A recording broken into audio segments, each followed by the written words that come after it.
Bryce, would you like to report right now, or would you prefer just waiting for the other members to get here?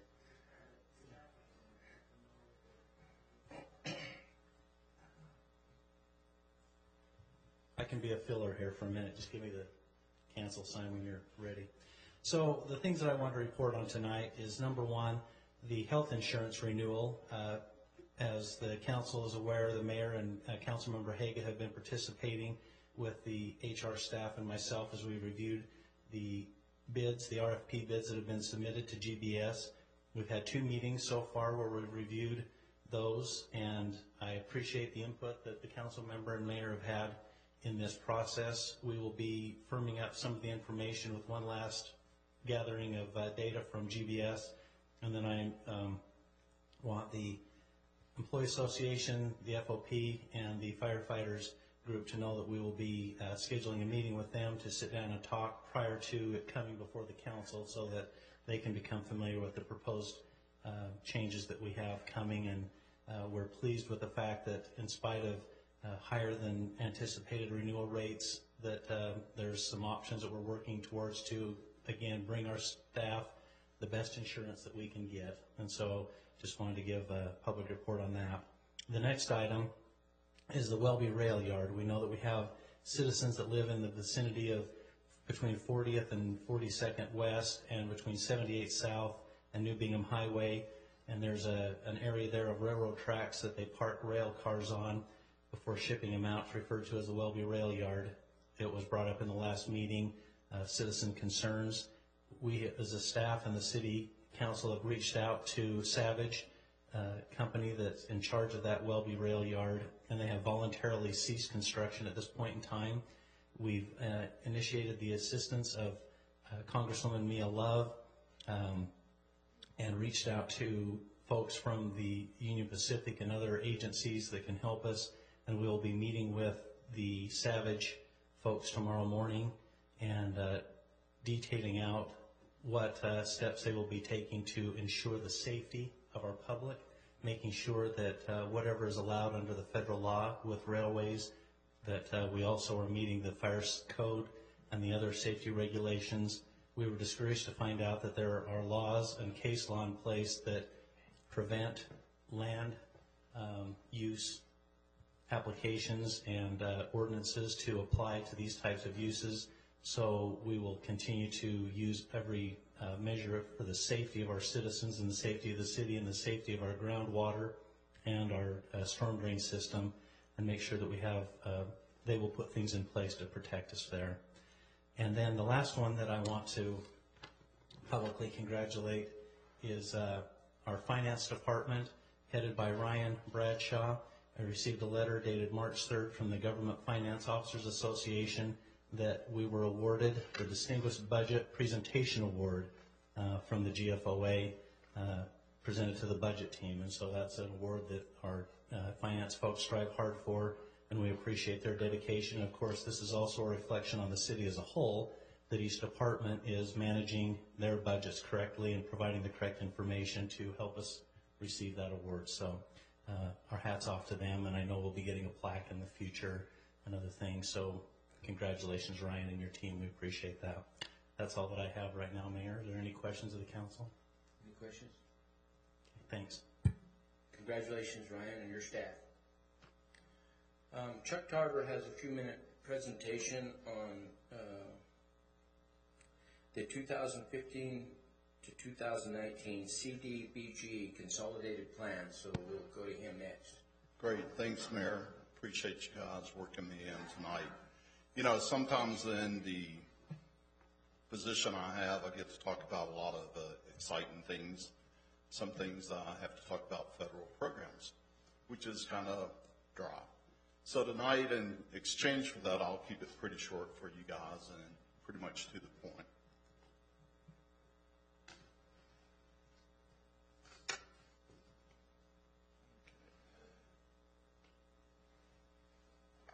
Got it up, Tom? There it is. There we go. And if you can click off the smaller pages on the left and go to full size. Great, thanks. Okay, every 5 years, under the Community Development Block Grant Program, the city is required what they call a 5-year consolidated plan. Under this 5-year plan, we basically set up priorities for spending and allocation of funds during the course of that 5 years based on priorities. Part of this plan is developed by all of the entitlement cities within the Salt Lake Valley. Of this consortium, Salt Lake County Consortium, there's 6 entitlements. All of the larger cities, West Jordan, West Valley, Taylorsville, South Jordan, Sandy City, and Salt Lake County. Under the consortium, Salt Lake County prepares the major document on this plan, and then all the smaller cities prepare individual plans to be submitted in conjunction with it. Under the consolidated plan, what we did is identify priorities for the city to look at future spending and future projects for the funds that we receive. Normally they fall under the housing, community development, public facilities, and economic development. Under the Community Development Block Grant Program, the city and all entitlement jurisdictions receive directly CDBG funds. Under the Home Investment Program, Salt Lake County receives the direct allocation and portions this out to the entitlement cities, and then Salt Lake County receives a direct allocation from HAPA funds and the Emergency Solutions Grant Program. Key components in this 5-year consolidated plan is number 1, is consultation with other agencies and citizens within the community and throughout Salt Lake County. This involves the housing authorities of Salt Lake County, the cities of Salt Lake County, and the nonprofit agencies. The second phase is the actual consolidated plan for 5 years, which is followed by an annual action plan that we write every year saying what the work program is for each of these years. And then at the end of the year is the annual performance review that we submit to HUD. Under the consultation and citizen participation phase, we interact with the surrounding municipalities and governments of Salt Lake County, along with the nonprofit providers and public service providers in the area. Under the consolidated plan, as I mentioned, we write the 5-year plan, submit it to HUD, they approve it, and this is how we receive funding for the next 5 years. The annual action plan, as I said, will come to the City Council May 13th, hold our public hearing for the award of contracts to our public service agencies at that point in time. And then once again, the annual completion report is submitted during the end of September every year to HUD for their review to rate us on how we did for the year. This is basically the consolidated plan process that I just briefly went through. West Jordan's been a HUD entitlement city and have received direct allocation since 1998. The CDBG funds is the primary method that we fund our social services here, the domestic violence shelters, the counseling service, the homeless shelters, and things of that nature. The city uses a competitive annual grant process to distribute these funds, where each of you have actually sit on my committee, heard the public service agencies come in, make pitches for these funds, and explain what they'll do with them. Over the years that we have received monies, you can see from 2000 to 2015, the levels have varied from 476 to this current year and coming year, which will start July the 1st, where we'll receive 541. So actually we've seen some up and downs over the years, and currently we're probably at the highest allocation by a few $1,000s than we have ever received in the past. Expectations fall in the 2015 year, which will be July the 1st, 2016 will probably be a reduction in those funds. But we're staying pretty steady and pretty consistent with the needs of the city. Statutory set aside by HUD is 20% for administration, 15% for public service agencies, and the remaining 65% for different community development needs, economic development needs, and housing needs. Eligible activities that we funded in the past, as I've mentioned before, covers food pantries, housing counseling services, youth services, domestic violence services, homeless, and emergency shelter housing. In economic development, we funded revolving loan programs. We looked at micro-enterprise programs. We constructed the Senior Citizen Center in West Jordan here through the CDBG program and done numerous ADA rounds projects throughout the city in coordination with the city CIP group during their road overlay program. Housing, we've done a lot of housing rehab, down payment assistance, and one of the big things there, we've done a lot of emergency home repair for elderly and handicapped, along with ADA homeowner improvements. Ineligible activities, always in the past, is anything that's government related, governmental buildings, governmental services, political activities, and things of this nature. Next steps from this point is we complete our citizen participation. We're currently doing a survey through SurveyMonkey with the help of Kim Wells. Then preparation of the document, and then our public comment period, which will end at the public hearing on May 13th here at City Council. So basically, here's the key dates left in this program. March 27th, we have a consolidated plan meeting and fair housing meeting to make available information on this process that I'm covering with you right now, followed by a second meeting on May the 8th, covering the same information. As I mentioned previously, we're doing a survey on SurveyMonkey, which you'll be receiving shortly here, and we'll consider all comments received from that survey from March 23rd through May 13th. The grant cycle, the committee has actually completed our work. We had 3 meetings in February, 1 in March. We have our recommendations sent to the newspaper, being published for our 30-day comment period, and we'll go into detail and approval at the May 13th meeting there. Then we'll submit the document along with Salt Lake County, May 14th, to the Department of Housing and Urban Development online, which is required to be submitted by May 15th. In summary, what we plan to do with this process is continue forward as we have, looking at your 4 priorities: community development, and them being served through nonprofit groups, also public service agencies. Through public facility projects, look at private contractors, along with city staff whenever we can utilize them. Under the housing programs, we'll continue working with public service agencies and local housing agencies to provide the needs there. Under economic development, we'll continue to look at potential micro-enterprise foundations like Utah Micro-Enterprise and potential revolving loans, and kind of see where that goes. So that's really pretty quick in a nutshell what we're doing in the 5-year con plan at this point in time. Wanted to present it to you quickly tonight. We'll follow it up with a public hearing and everything on May 13th. But any comments, questions? Questions from council? I think we've all been through it a few times. So. I believe you have, and I appreciate all your participation in that, and I appreciate you letting me present real quick tonight. Thanks very much. All right. Thanks, guys.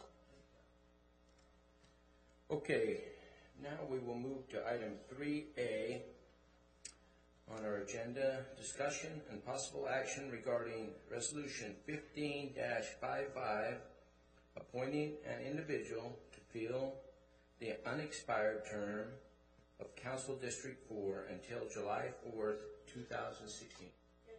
Excuse me. January 4th, 2016. And what we're going to do to start is we're going to allow each of the applicants 5 minutes, which will be timed by our city clerk.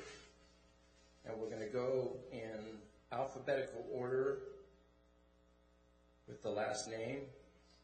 So we will start with Alan R. Anderson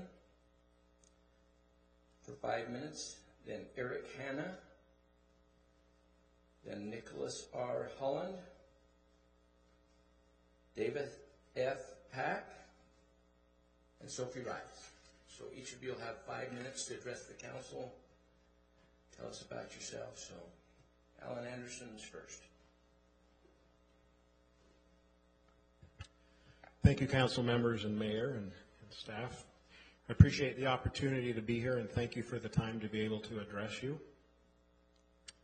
I'm not envious of your position. As I read the answers to the questions, there are a lot of excellent candidates in District Number 4, so I'm appreciative to be among them. So I want to take just a few minutes and tell you about myself. I moved into West Jordan in the summer of 2012. Prior to that, I lived in Kearns for 20 years, just a stone's throw off of 6200 South. And when I first moved into Kearns, it was a couple years that I was appointed to serve on the Kearns Community Council and was made chairman, and part of that was to do planning and zoning and report back to the county commission at the time. After I took my position with the Chamber of Commerce in West Valley City, I was elected to serve on the Kearns Oak Park Fitness Center Board of Trustees, which is a special service district that provides swimming pool and recreation facilities for Kearns in areas of West Jordan, Taylorsville, and West Valley. I was reelected 2 times, so I served a total of 10 years on that board. I have been at the Chamber of Commerce in West Valley since 2000, so I've been in my 15th year there. And my education, I've earned a bachelor's degree in finance from the University of Utah and a master's degree in public administration from BYU, but I won't tell you what school I root for. When I moved into West Jordan, I also talked to the city manager at the time. His name was Rick Davis, who you all know, and asked him I wanted to be involved in the community. It's kind of a side passion that I have. And I was put onto the budget committee, which became the sustainability committee, and then he also asked me to sit on the executive budget committee, which I attended a few of those meetings, and I understand that that's not active right now. Also, as part of my community leadership, I served, as you just heard, with the CDBG funds. I served with Salt Lake County on CDBG and dispersed a lot of those funds, which you saw in my application for the seat. And like the councilman before me, I'm also a model railroader. So that is my hobby. What I would like to see in West Jordan, just some observations in the short time that I've been here, is basically tied down to 3 things. It's economic development is probably job number 1. Parks, trails, and recreation is number 2. And public safety is probably number 3. And I noticed that Mr. Hatterley had mentioned about the Welby Rail Yard, and I've had some people in that neighborhood that's not far from my home, and when they found out on Facebook that I was applying for this, they called me up and said, who do we talk to? And I gave them some contacts to help them, and it's good to see that that's moving forward. Economic development, the reason I picked that as number 1 is I really would like to see West Jordan stretch her legs a little bit, to put some wind in her sails as far as economic development goes.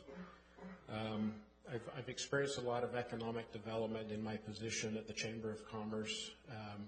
I would argue that West Valley has a very strong economic development engine that's running very well, and I've seen how that works. I think there's things that we can do as a West Jordan City Council to develop a stronger economic development engine and recruit businesses to come to the city to help supplant our growth and our programs that we have in the city and to fund those. Parks and recreation, that's a passion of mine after 10 years at the Kearns Oak Park Fitness Center. And I'd like to see, we've got some great opportunities out in both District 3 and District 4. There's a lot of open land that we need to be very careful. The last thing that I will touch on is the the growth potential that's out there. It's one of the things when we formed, Craig Deering and I, who was formerly with the West Jordan Chamber, the Western Growth Coalition. Many of you have participated with the Western Growth Coalition. The premise behind that organization was to get everybody together, because there's a lot of open land that can be developed, and what one city does can impact our city. What our city does can impact another city. So the undeveloped area that we have a part of, between Magna and between Harriman, is about 150 square miles, which is about 3 times the footprint of West Valley City, Taylorsville, and Kearns. In those 3 communities, there are 5 high schools, so that means there's a potential of 15 high schools, and the associated residents that feed into those schools, and all of them are going to want natural gas and water, and I thank you for your time. Thank you. Eric Hanna.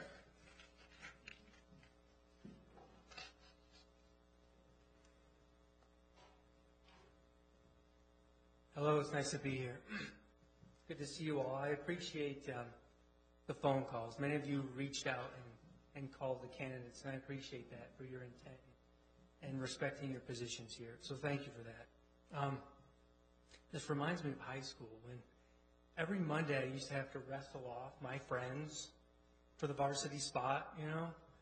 I mean, these are my community members, and it's kind of hard to stand here and be challenging them, but it reminded me of my old high school days when I had to challenge my friends every Monday for the varsity spot. I am married. My wife and I built a home in 2006, West Jordan. We built a single-family home with laundry on the main level for a reason, because we're going to be here for a long time. We plan on staying here for a very long time.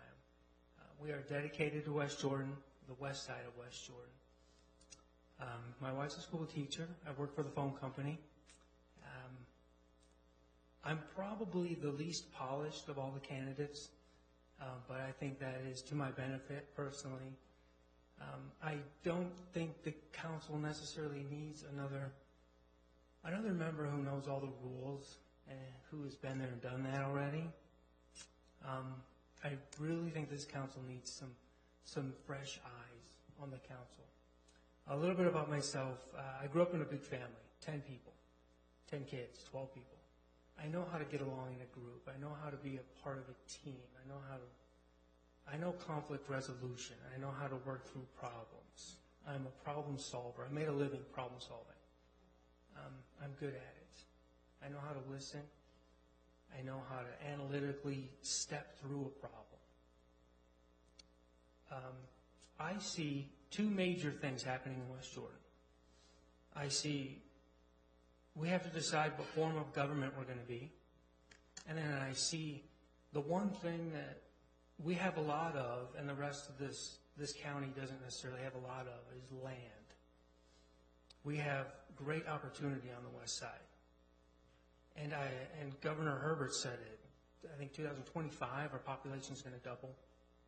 So we need to be very diligent, responsible on how we develop the west side of West Jordan.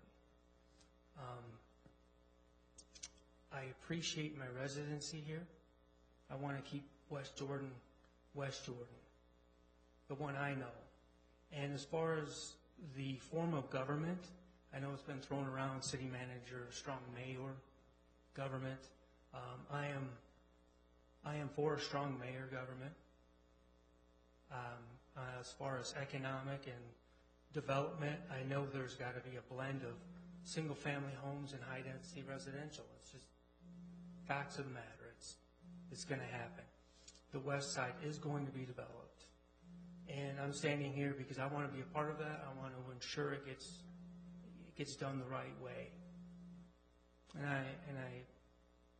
I have a very real idea of what it takes to be on the council. I know many of you are sitting there, and there's countless hours we don't see. And my family and I are prepared for that, just so you know. We're all in, if chosen, and I'm very, very humbled in the fact that regardless of who you choose, I do feel well represented by all the candidates. I really do. And I thank you for your time. Thank you. Nicholas R. Holland. Thank you so much for your time. Nick is fine. Thank you. My name is Nick Collins. I own a home right off Bacchus Highway. My wife and I raised our 2 daughters there.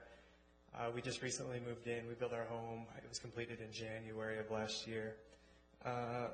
Last year, I completed my coursework for my master's degree in International Affairs and Global Business. It's a program at the University of Utah that's 1/3 law, 1/3 MBA, and 1/3 social and community service. And so I think it gives me a unique perspective and some unique input for some of the problems that are facing our city. Right now I work for Workers' Compensation Fund. I manage accounts for them. But for the past 10 years I've worked in local politics, advising from the state level down to the city level, most recently with Taylorsville City and their mayor and a few of their council members. I've also done some work with the Salt Lake Police Department, advising them on some political issues, and it's given me a unique perspective on some of the concerns we've been having, especially with hiring some qualified candidates and their stance and how we can compete with them. I'm running because I have a passion for public service. It's that simple, and I've seen some city governments, even here locally, operate under what I call the Calvin style of city government. And if any of you are familiar with the Calvin and Hobbes comic strip, this is what I mean. And Calvin's #1 rule is look out for #1, right? And Hobbes is kind of his pet tiger, who's also his conscience. And one of the comics that comes to mind is Calvin makes his bed, and his mom comes in and says, "Calvin, I'm so impressed you made your bed." And Hobbes says to him, "Wow, why is she so impressed you made your bed?" And Calvin says, "It's about managing expectations. Under the bed, the sheets are a mess. On top of the bed, it's made." That's my concern with some of the city governments across the valley, is that we have the Calvin style, where everything looks good across the top, but underneath, it's very self-serving. We're only doing it for that. Most recently, I've had the opportunity to meet with the mayor and the city manager over the prison relocation committee. And I've been stopped in the Smith's Marketplace and say, "Hey, you're the baseball guy." And I was put together an idea of having all the kids in our community sign baseballs to show how close we live to a baseball's throw away from the prison relocation. And I appreciate the opportunity to get to know the mayor and city manager a little bit more. I choose to live in West Jordan, and I choose to live in West Jordan because it provides a better future for myself and my family, for my little girls. We live in a young, up-and-coming community on the far west side of the city, and my little girls have an opportunity to have young friends, and it really is a young population. And it's my intention that if I serve for the city council, that I can really voice the concerns of this young family, this new demographic who's really come to our city. I would also like the opportunity to represent the economic needs of those people in our city. And not too long ago, before we had our big, great Smith's Marketplace, my wife and I would have conversations of who's going to go into town to get a gallon of milk. And it's something that, we've made a huge step in the Highlands and work that's being done there. But some of the infrastructure and some of the commercial growth, the opportunity is great. And I'd really like the opportunity to have input during this process and be the voice for this new demographic. With that, I thank you so much for your time and consideration, and I'd be happy to answer any questions, email, or in any other format you feel necessary. Thanks. Thank you. David Pack?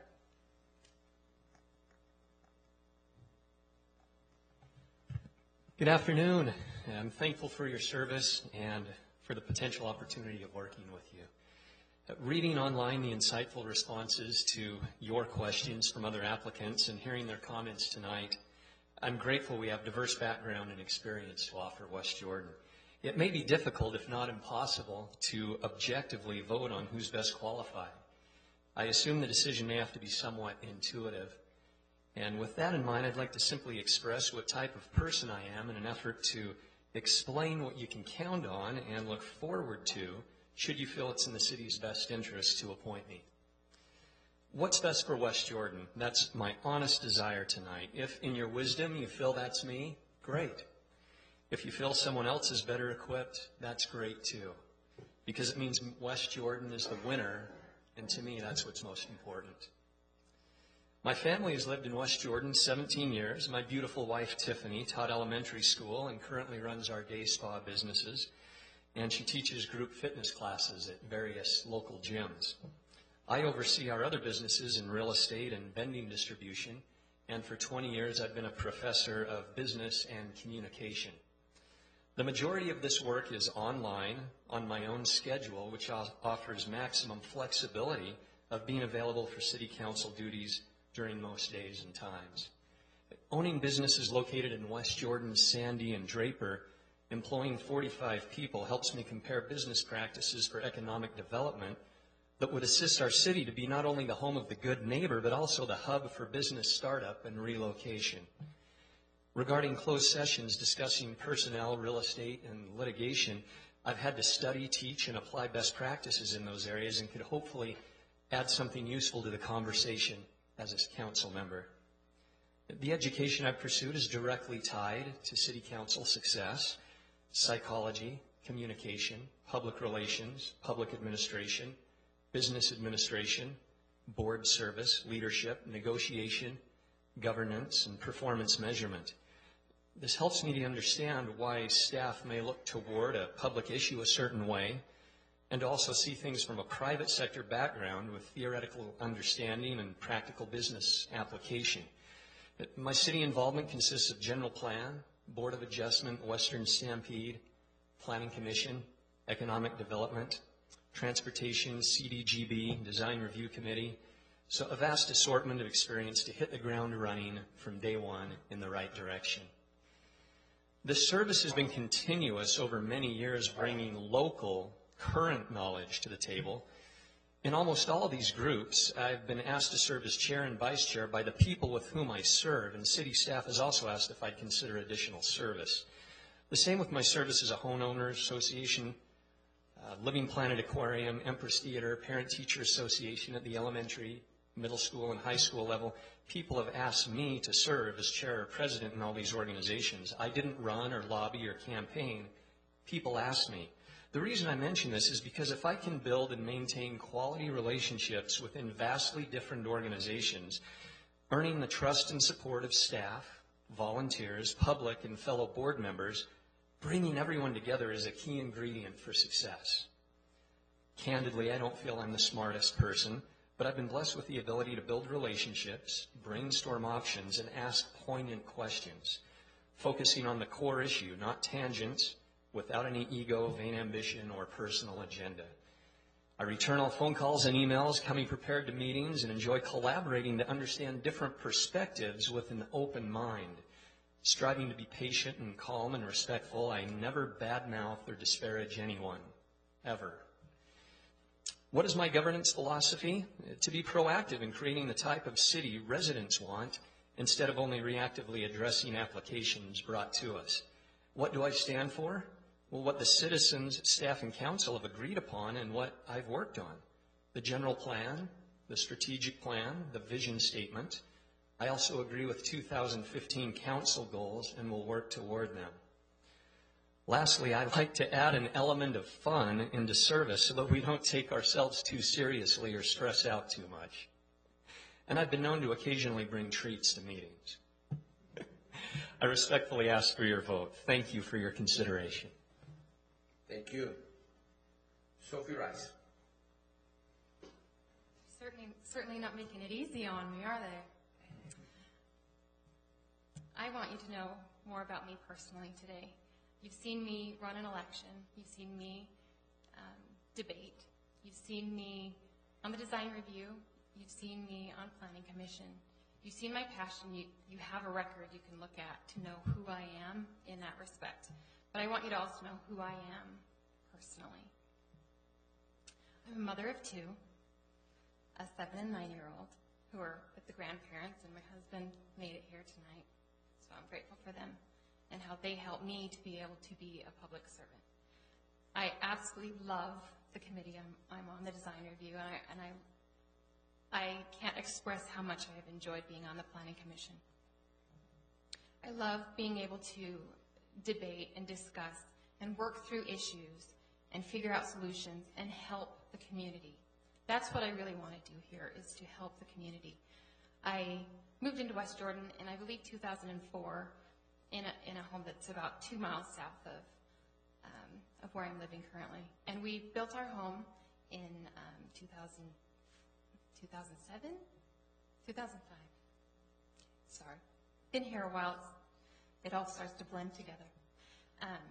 Both of those areas I lived in, both are in District 4. So I still have contact with people in that other area of District 4. So I'm able to meet with people and know what it is that they feel and their concerns about what's going on in our district. We are very close to a lot of open space. So it's extremely important to me to be involved so that I know what's going in my backyard, so that I can be a help to the community, so I can help figure out how to help economic development, how to work on the open spaces, how to help businesses thrive, how to make sure we get I love being on design review because we are working on the design standards to make sure that all the buildings that come in are making our city look quality, look like I feel it is. I want their face to reflect that as well. I have a passion for being involved. Before I got involved with the city specifically, I was involved in other politics, a county delegate, state delegate, and I still am both of those things. And I am super excited to get onto the voting. So I'm actually going to give my time over to you because I cannot wait. And I am so grateful for this opportunity. And I'm grateful to feel like I'm in a room with friends. So thank you very much. Thank you. Okay. This is the hard time for those sitting in these seats up here.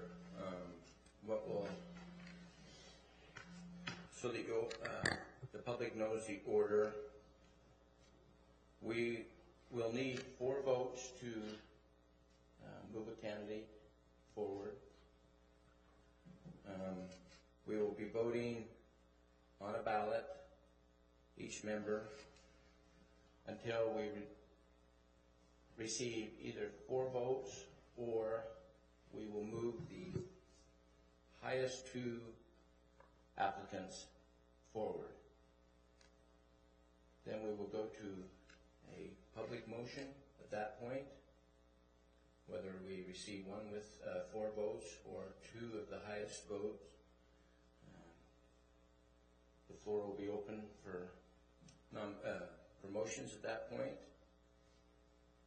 If at the end of that we end up with still a deadlock, we have this historic coin, and we will follow state law at that point, and we will flip a coin to see which one. And I thank all those that are willing to put themselves out there. I mean, if you looked at the written answers to the questions, it's amazing, and it's truly a hard thing to do at this point. Any one of the applicants could fill the seat. There's no question about that. So, unfortunately, only one can take the seat. So, with that, I have a comment. I'd actually like to move we take just a 5-minute recess. This is important. I like a little suspense as well. So if we could, I'd move and take a 5-minute recess. We have a motion by Councilmember Southworth and a second by Councilmember McConaughey. Discussion to the motion? Seeing none, we better vote. Roll call. Councilmember Hanson? Yes. Mayor Rolfe? Yes. Councilmember Southworth? Aye. Councilmember McConaughey?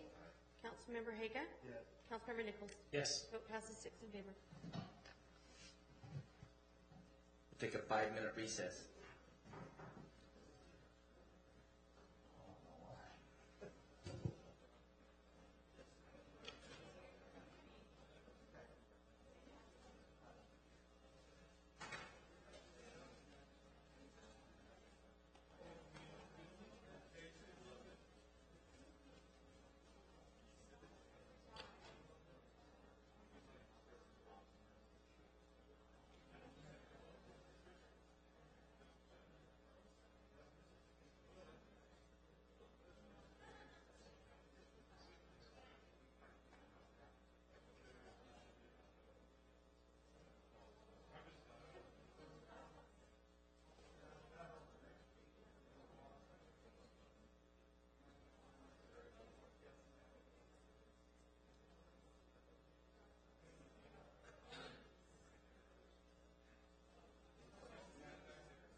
Okay, we'll go to the vote now.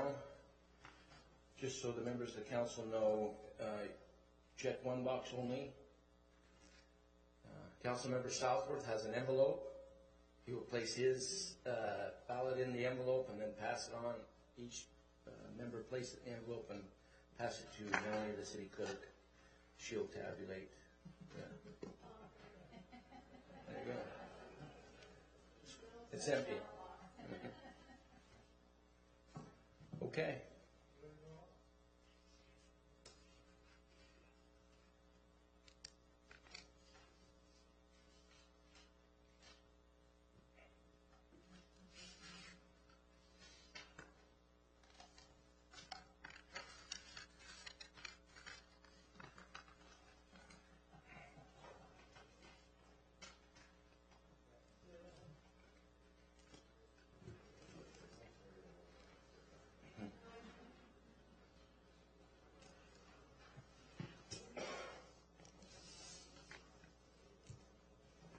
That's so suspenseful.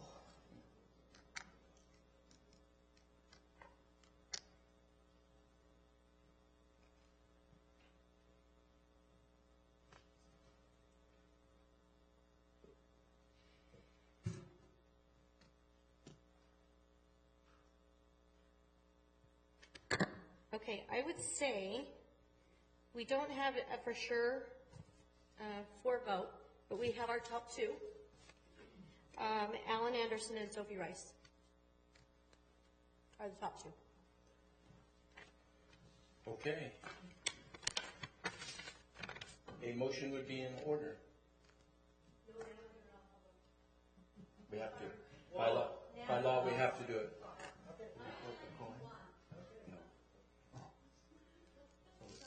A motion would be in order.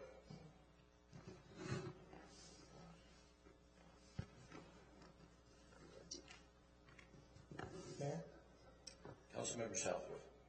I'm assuming we're looking for a motion to take a vote. Has to be a public vote. Well, and do we have to, is the motion have to approve somebody as part of that? Okay, then I would move to appoint Sophie Rice as the candidate to fulfill the vacancy in District 4. We have a motion by Councilmember Southworth. We have a second by Councilmember Hanson. There'll be no discussion to the motion. Yeah, I don't think you want to discuss Let's this vote. kind of stuff. Councilmember, okay, I'm going to switch everyone here. Let's see. Councilmember Southworth. Aye. Councilmember McConaughey. Aye. Councilmember Hanson. Yes. Councilmember Haga. No. Councilmember Nichols. Yes. Mayor Robb. No. The vote passes 4-2. Sophie Rice will be the council member for District 4. We'll swear you in at the next council meeting. So congratulations. Hey, Mayor, that seems a little anticlimactic to me. I don't know if it would be appropriate if I would like to come. Okay, at that point, I don't know if it would be appropriate if the council could come down and congratulate Sophie. And I don't know if that is, but that seems appropriate in the situation. Is that a motion? Yes. I have a motion by Councilmember Southworth. Second. We have a second by Councilmember Nichols. Discussion? Seeing none. All in favor? Aye. Any opposed? Okay, motion carries.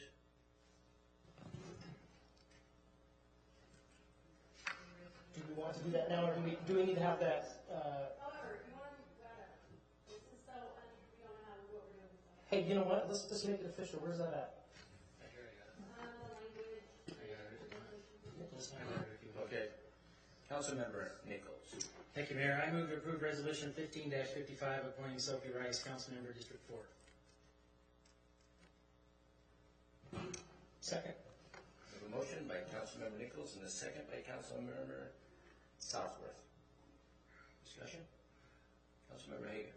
Yeah, I just want to thank everybody because, you know, I read all the pages and it was just the talent you have out there is awesome. So the congratulations to the council person and anyway, I just wanted to say that.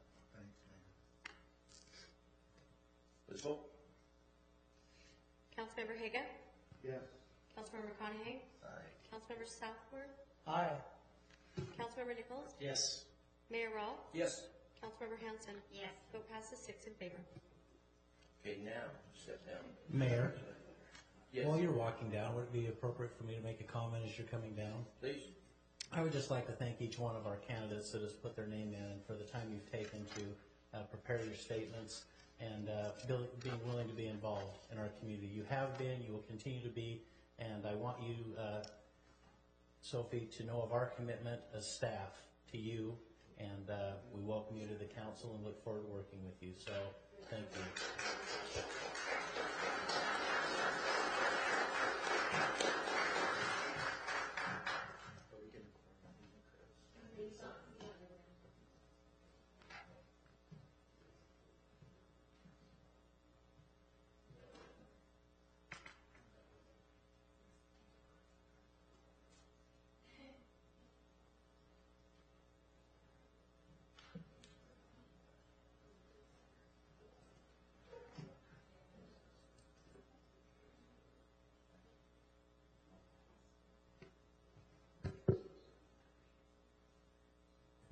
Scott, you get her for 2 more weeks before she belongs to the city officially, so.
Maybe.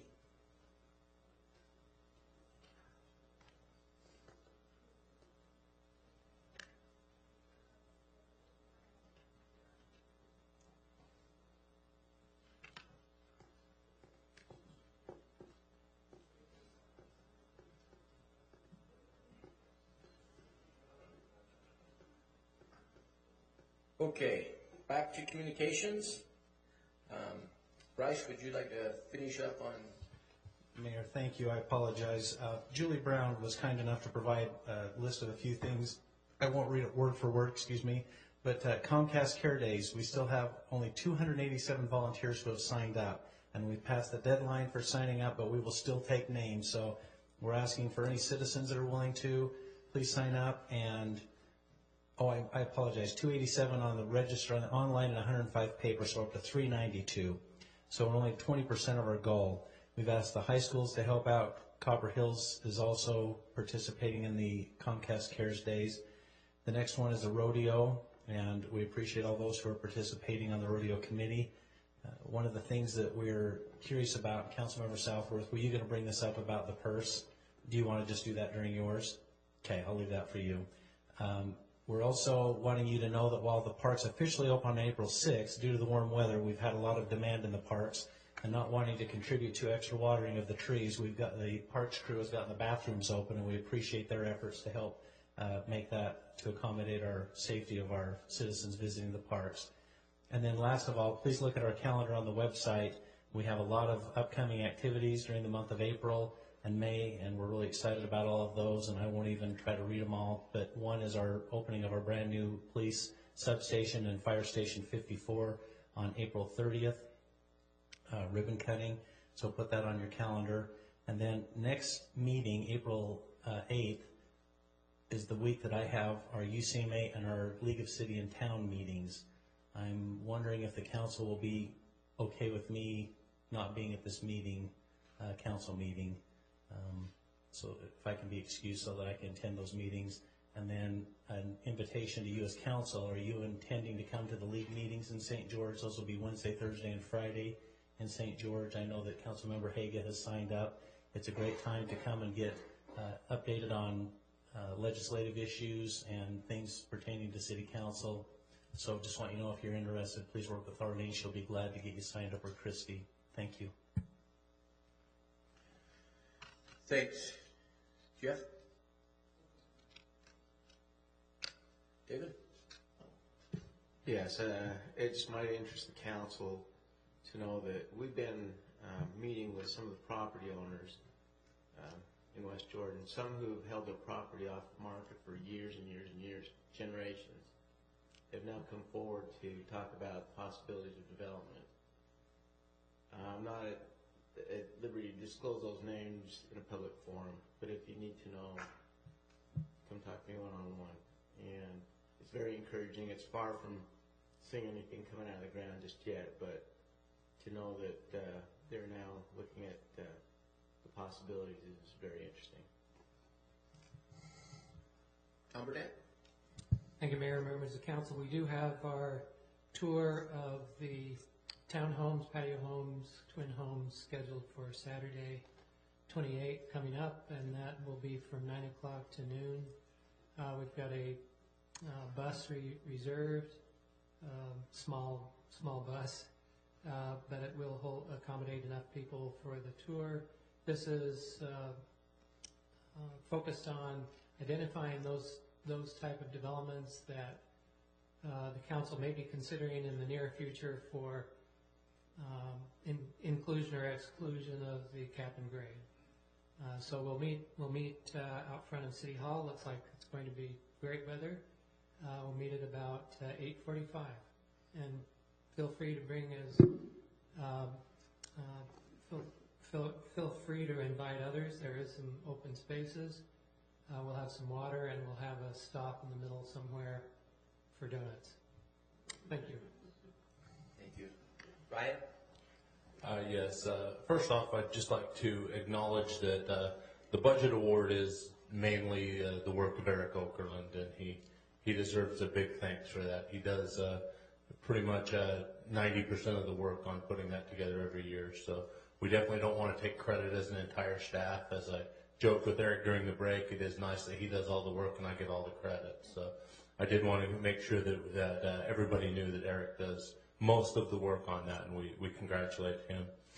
Second off, last Monday we went live with our online bill pay system. We did an upgrade to that. We have only been able to so far do a blast on Facebook and do on 1 week's worth of bills, but we've already had over 1,000 people sign up on the system and had over 600 make payments on that system. So it's become very successful. We're working through everything with it, and we hope that increases over time as we get the call volume down in our area, and also some of the calls that have been flooding upstairs. We hope that is improving as we go along. So thank you. Thank you. Dave Murphy. Thank you, Mayor and Council. Tonight I have 2 items to report on. First is 90th South. That bid opening did occur at UDOT for the work between 48th and 54th West.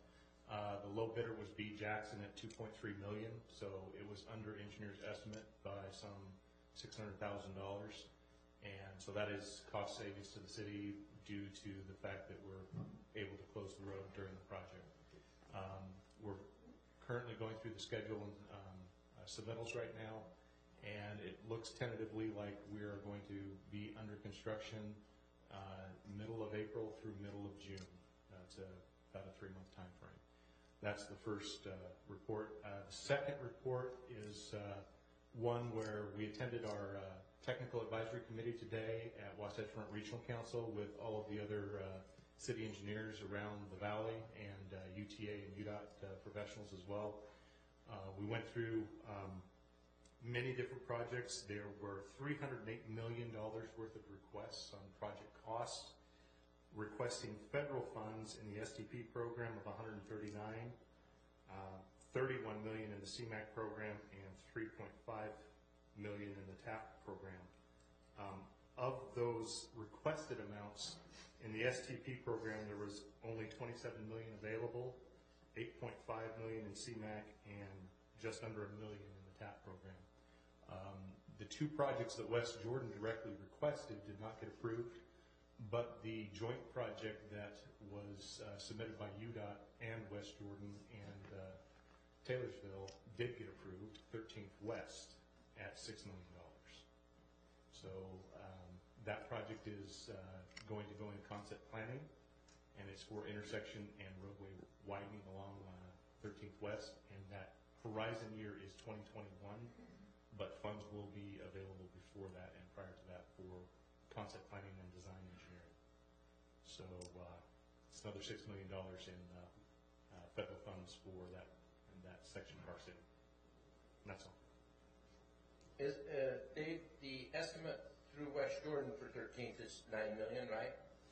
The actual UDOT estimate was almost $12 million, so they short funded it, but they left it open to come back in future project years for other funding. So keep in mind that our funding level on that is an overmatch at 20%, so roughly 1.8 million. But that moves the project off dead center and gets it started. Thank you. Reed? Thank you, Mayor. Chief McElreath asked me to let the council know that we're moving on schedule at Station 54, that we anticipate having firefighters responding out of there on April 6th. That's the current date for that, and then April 30th will be the date for the open house, the ribbon cutting and that kind of public part, but we actually hope that we're going out the door April 6th. Thank you. Richard? Thank you, Mayor. Chief Diamond, sorry he couldn't make it today. He's actually at a conference with the Utah Chiefs of Police Association, which tonight is actually being presented as the Police Chief of the Year Award for the Utah Chiefs of Police Association. So very well deserving on his part. So, thank you. Councilmember McConaughey. Thank you, Mayor. Excuse me. Only one question tonight, and this has come up to me from a couple residents now that Salt Lake City has been notified that Google Fiber will be made available there. I've been asked by a number of folks if there's any potential for that expanding out into West Jordan, or if that's something that we're pursuing. And I was wondering if our development group might have something I could respond back to them with. Not tonight. We can look into it. Thank you. Report back. From what I understand, CenturyLink's supposed to get 1 gig throughout West Jordan free of charge. I haven't seen it move yet, but that's the commitment that was made from CenturyLink. And we do have an upcoming meeting with CenturyLink on April 1st to talk about their new fiber optic installation in West Jordan that will include 1 gigabyte as well as their new Prism television service. Yeah, I'd be very interested in any information that could be sent out that I could forward on. If you'd like that, I'll send it out first thing. Well, when I get out of some meetings tomorrow, I'll be happy to send those that information from CenturyLink to the council. That would be fantastic. Thank you. Councilmember Hanson. Thank you, Mayor. I attended the sustainability meeting last Thursday, and Steve Lane had been gracious enough to invite a person, and I forgot to bring his card.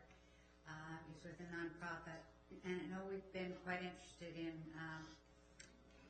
being energy-wise, and I had not driven past this. I don't go to the Oval, so we're down that way.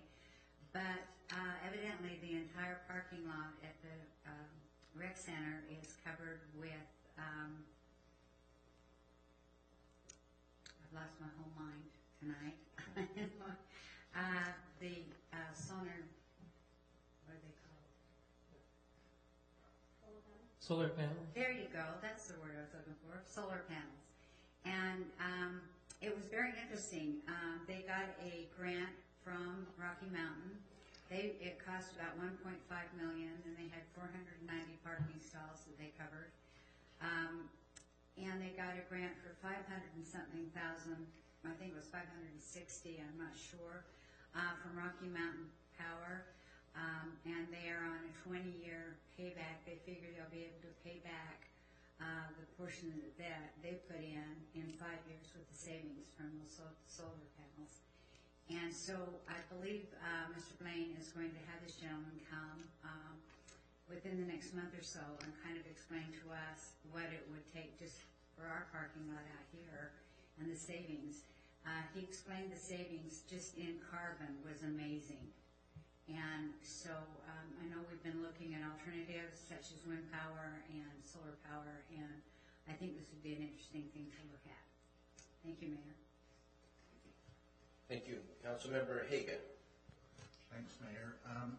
First question from last council meeting, I don't know if it's been answered, but we were talking about containers for storage, and the question was asked, the legality in our code on where those can be placed, and was that answered yet, or are we still researching that?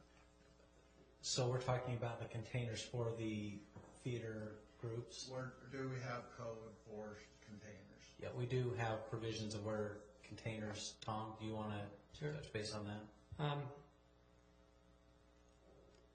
Yeah, containers are specifically mentioned in the purpose and intent statement of the professional office zone as being excluded from that zoning district. So currently, they're not allowed in the PO zone. City Council could amend that zoning district by changing the text of that code, obviously. But I have informed Jim writing of that, and sorry if I skipped sending that to the council, but we did research it and respond. Councilmember Haga, if I could add, I believe at the end of that conversation when we were discussing containers, I asked if it would be okay if we explore some other options for storage of materials. And what we have been looking at is creating space inside the building, if that can work with the theater folks that are using it to store things inside the building. I believe provides greater security, and then they wouldn't have to travel to pick things up. So we are still exploring that, and we'll ask Jim to pass that idea by them, and I think we can still do that far below the cost of purchasing containers. So if the council is still open to that, we would like to entertain that option also. Thank you. Just one more question since Dave's here, and I for a while, and I think might have come by me already, but you know the road that goes from 40th West into down to 5600 West, right there in the airport. What's the status of widening that? Dave, since you're here, kind of an opportunity. Sure. The designer is currently underway. All of the survey information and utility information is in, and we're going through horizontal and vertical design options right now. We have a option that looks good both to us, and UDOT is going to be a minimal player if the jurisdictional transfer finishes, but also it looks good to the people at Salt Lake Airport Authority. We are at the status right now of submitting that plan, that tentative plan, over to Denver FAA, and once they understand what's going on and give us a good head nod, we will move forward past 30% design. And we're going to be designing throughout the rest of this year, and it looks like the earliest we could probably be under construction and moving ahead, barring full funding of the project as well, would be next spring or after, in the next summer. Councilmember Nichols. Thank you, Mayor. For some reason, I was thinking you were going to speak. I don't know why. I wasn't ready for that. I'm just going to bring up a quick reminder just to everybody like I do. This last week I went, attended the water conference in St. George. The word is out there, conserve, conserve, conserve. I just encourage everyone in the community to not just be thinking about today using less water, but thinking in the future, of in the future using a lot less water. Think in the design of your yards. If you can do away with a little less grass, if you can work through that, just those kind of ideas. Really, there's a multi-billion-dollar project in the future for Utah, specifically for Salt Lake County in our part of the valley. The idea is we're going to take water that traverses Wyoming, goes into Idaho, and comes back into Utah. We're going to bring that to Salt Lake County. But the idea is we have to do that because of our growth. When Harriman's built out, when South Jordan's built out, when West Jordan's built out, when we're there, we're going to need that water. But to help prepare for that, if we can conserve now, we can put that off another year at a time, maybe 5 or 10 years. The longer we can put that off, the longer we can put that expense off. So just keep that in mind. It's really important we spread the conservation message when it comes to water. I did have something else, I'll just bring it up later. That's probably the important message tonight. Thank you, Mayor. Thank you. Councilmember Southworth. Thank you. I just have a quick update and request from the Stampede Committee. As far as the update, I wanted to let you know that they have sold $2,767 in tickets thus far, and compared to last year, that's $2,767 more at this point last year because they hadn't done this that early. So they're really ahead of the game. The tickets are on sale, and they're working towards a great event. As far as request goes, there is a need. We've had experience in the past rodeo events where we have too few participants or no participants. Last year was not one of those years. We had great participation, great events, specifically in our rough stock events. Those are the big money makers. That's what people that's what they want to see as opposed to the timed events. And so what they want to ask, and I don't know if this is new to anybody, is they want to increase the budgets, and specifically it would be a total of $13,500, possibly less. And when I say possibly less, is we want to try and just increase the rough stock. PRCA is telling us, well, if you double those, you also have to increase your, if you increase those, you also have to increase timed events proportionally, but we're going to challenge that, and hopefully we can do that. But anyway, potentially $13,500 increase. Now the problem that comes about, and this is where we need the council's consent to try and figure out an issue, is that it falls into next year's budget, the expenditures, but we need to let PRCA know now so that they can get that out to the circuit and the Cowboys and everything. So the question is, are we okay with authorizing the intent, or at least saying we intend to increase that, even though it will be increased in the next budget? And that's the question I thought the council, so that we can give our staff direction to work that out. My opinion is yes, absolutely yes. That's how you get the ranked Cowboys. The purses means everything. That's the points that they use to go to the national finals. Yes. And so I say absolutely. And I'd also say to that point, this is part. It's a business decision as well.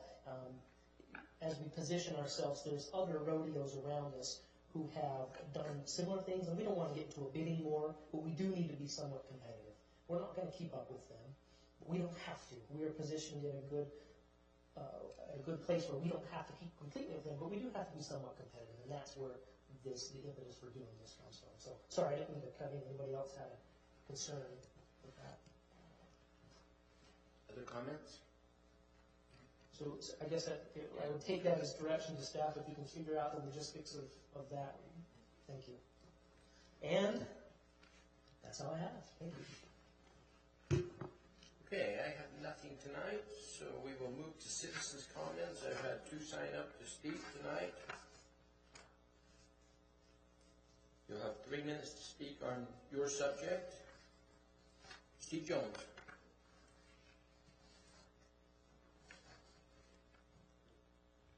Thank you, Mayor, Council. I appreciate you letting me have this time.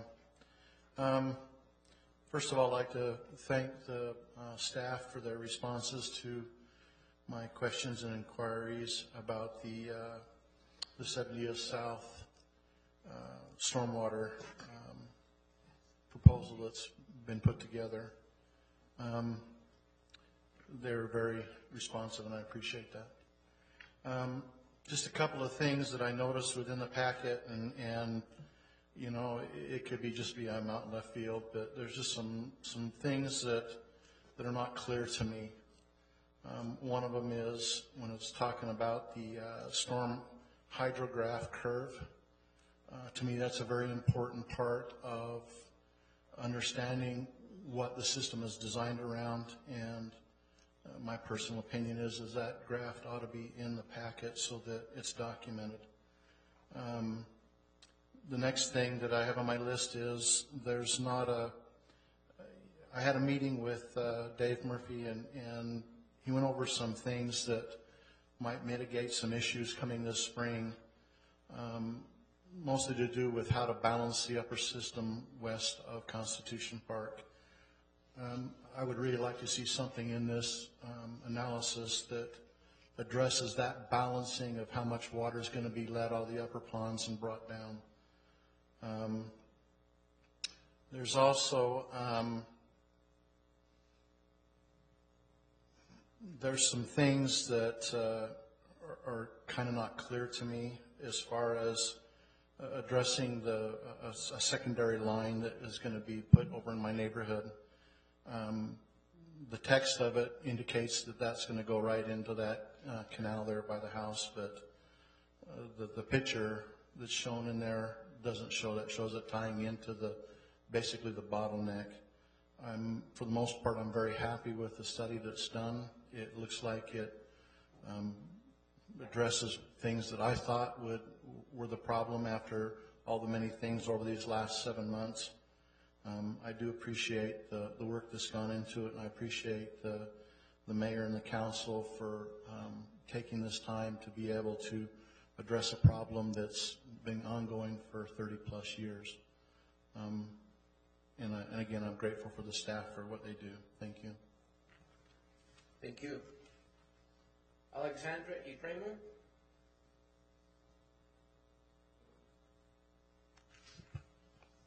Mayor and Council, I'd like us to please meditate for a minute. Ladies and gentlemen, may we pause for a moment to reflect upon our common goals before we begin the business of this meeting.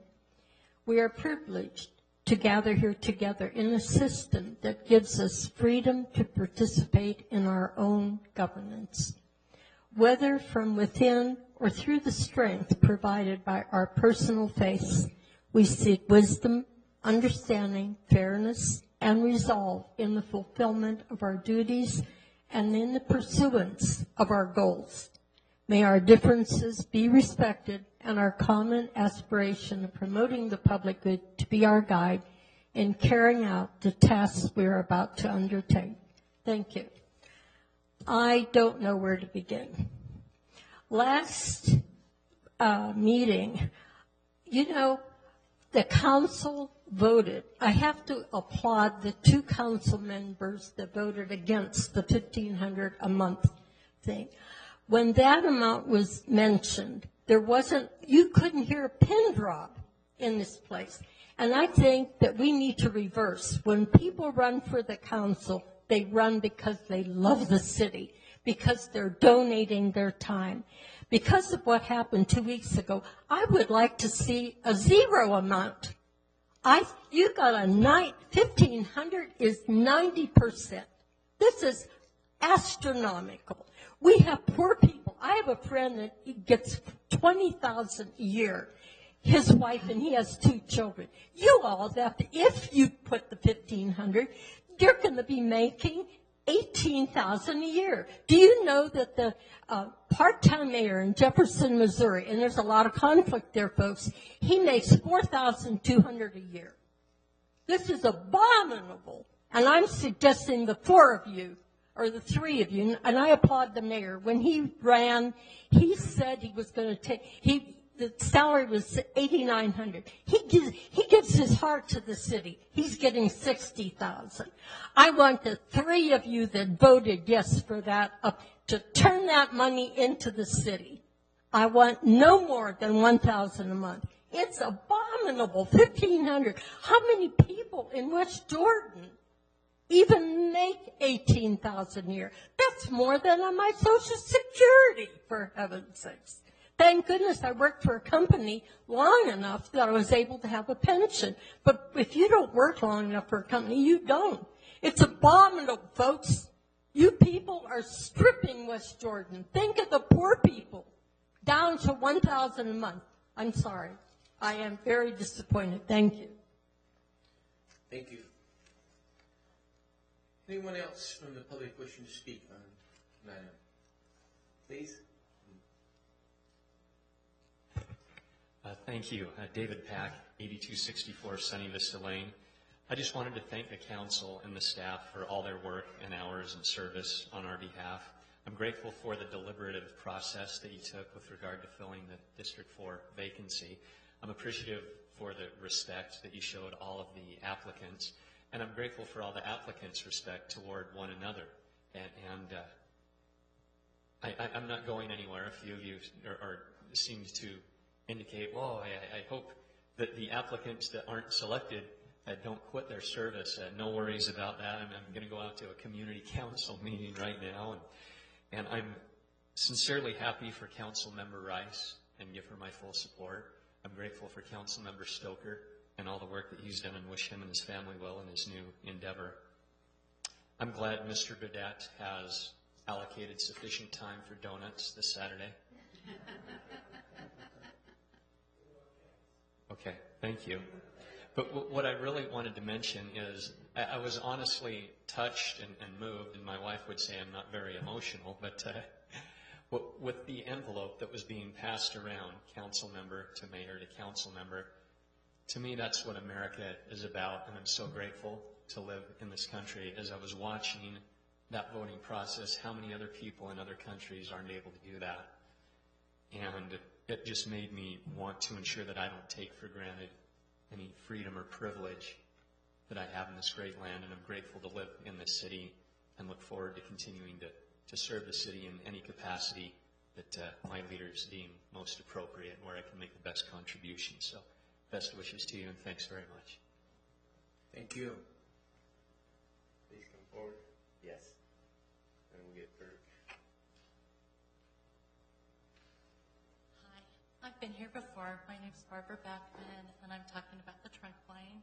But first of all, I want to say I appreciate every one of you.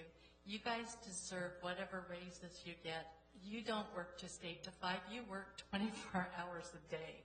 You guys take a beating because you can't give everybody everything they want. You have to make a natural choice. And honestly, I don't know that I could make all those choices, and I applaud you for everything you do. Now getting back to the trunk line, there's a couple things that I don't understand, and I need to know, do I need to go to Wendell to get him to explain how the new trunk, or how the new line going in to protect Victor's house is going to work, and what the controls are running that new line into the canal? Is that where I need to go?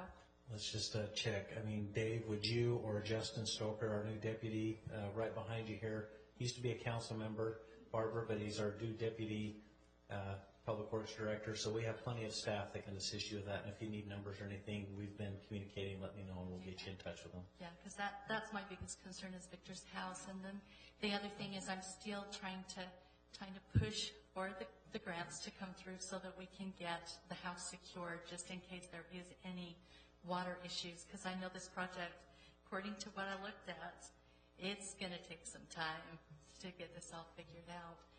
But I will get with those people, but I just wanted you to know how much we've appreciated that we are this far with this little problem that we've had for a long time. Thank you. Thank you. Sure.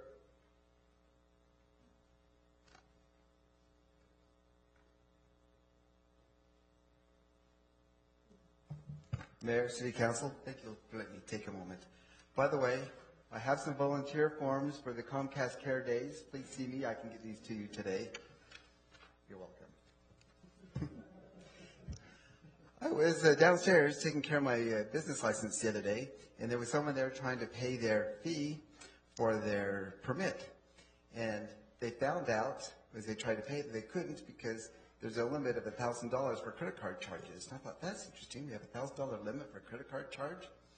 My company takes credit card charges bigger than $1,000, but then I thought, this is actually a good thing. What we could do is just turn this around, and if we let the word out that when you pay your fees at West Jordan, we have a limit of $1,000. So come and do your building here, and let this be an economic development issue here. If you get a permit in West Jordan, your limit is $1,000 for your fees. So little things mean a lot. That's really all I have, and thank you. Thank you. Anyone else from the public wishing, please?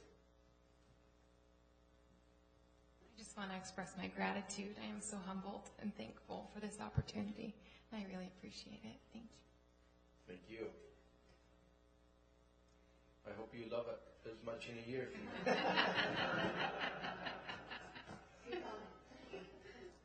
Anyone else? No, congratulations, Sophie.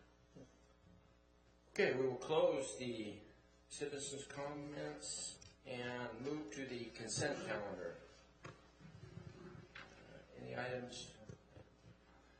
Councilmember Haga. Thanks, Mayor. Mayor, I'd like to pull G, make sure I get this right, and M. Thank you. Okay, so item G and M. Councilmember Southworth. I move to approve the remaining items. Second. We have a motion by Councilmember Southworth and a second by Councilmember Nichols. Discussion to the motion? Seeing none, let's vote. Councilmember Southworth? Mayor Roth? Yes. Councilmember Nichols? Yes. Councilmember Hanson? Yes. Councilmember Haga? Yes. Councilmember McConaughey?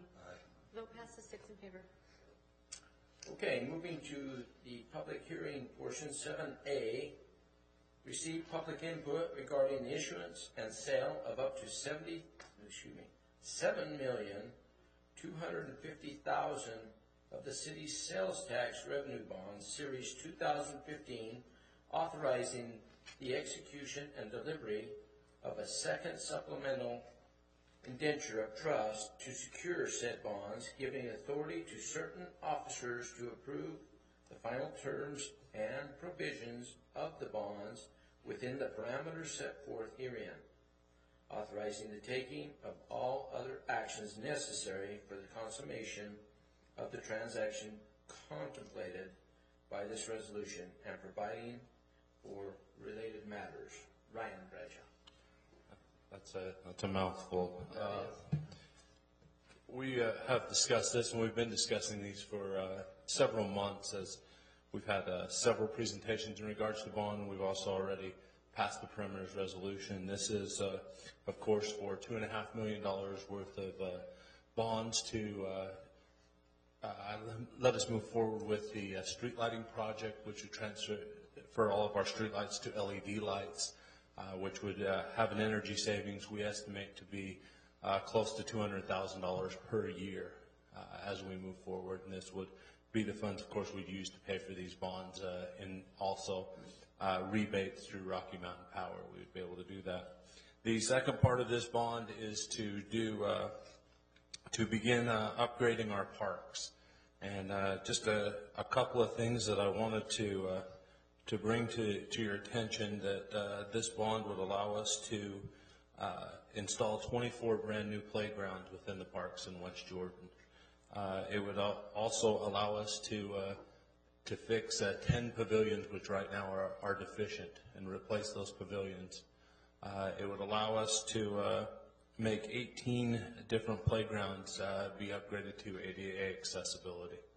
So there are some great things that are going to happen with this money. And this is the first step towards making our parks an even better place to be as we move forward. That's pretty much all I have. I don't want to rehash things that we've talked about several times, but I am open to any questions that the council may have. Questions from the council? Councilmember Haga. Thanks, Mayor. Ryan, so we're going through a public hearing, of course, but we're borrowing money. Yes. And I read this and I see all the terms. And this is my first experience, so bear with me. So, we're borrowing $7.25 million. We're authorized to borrow that much, yes. Yes. That was the question. So how does the money come to us as far as, I mean, we go through the public hearing, we approve this bond. Can you give me a process of how we receive that money? Luckily for me, the expert on this process is in attendance with us today, and I'll have him come up and answer that question because he can do a much better job than I do. And if Dave hasn't figured out I'm talking about him, I'll mention his name right now.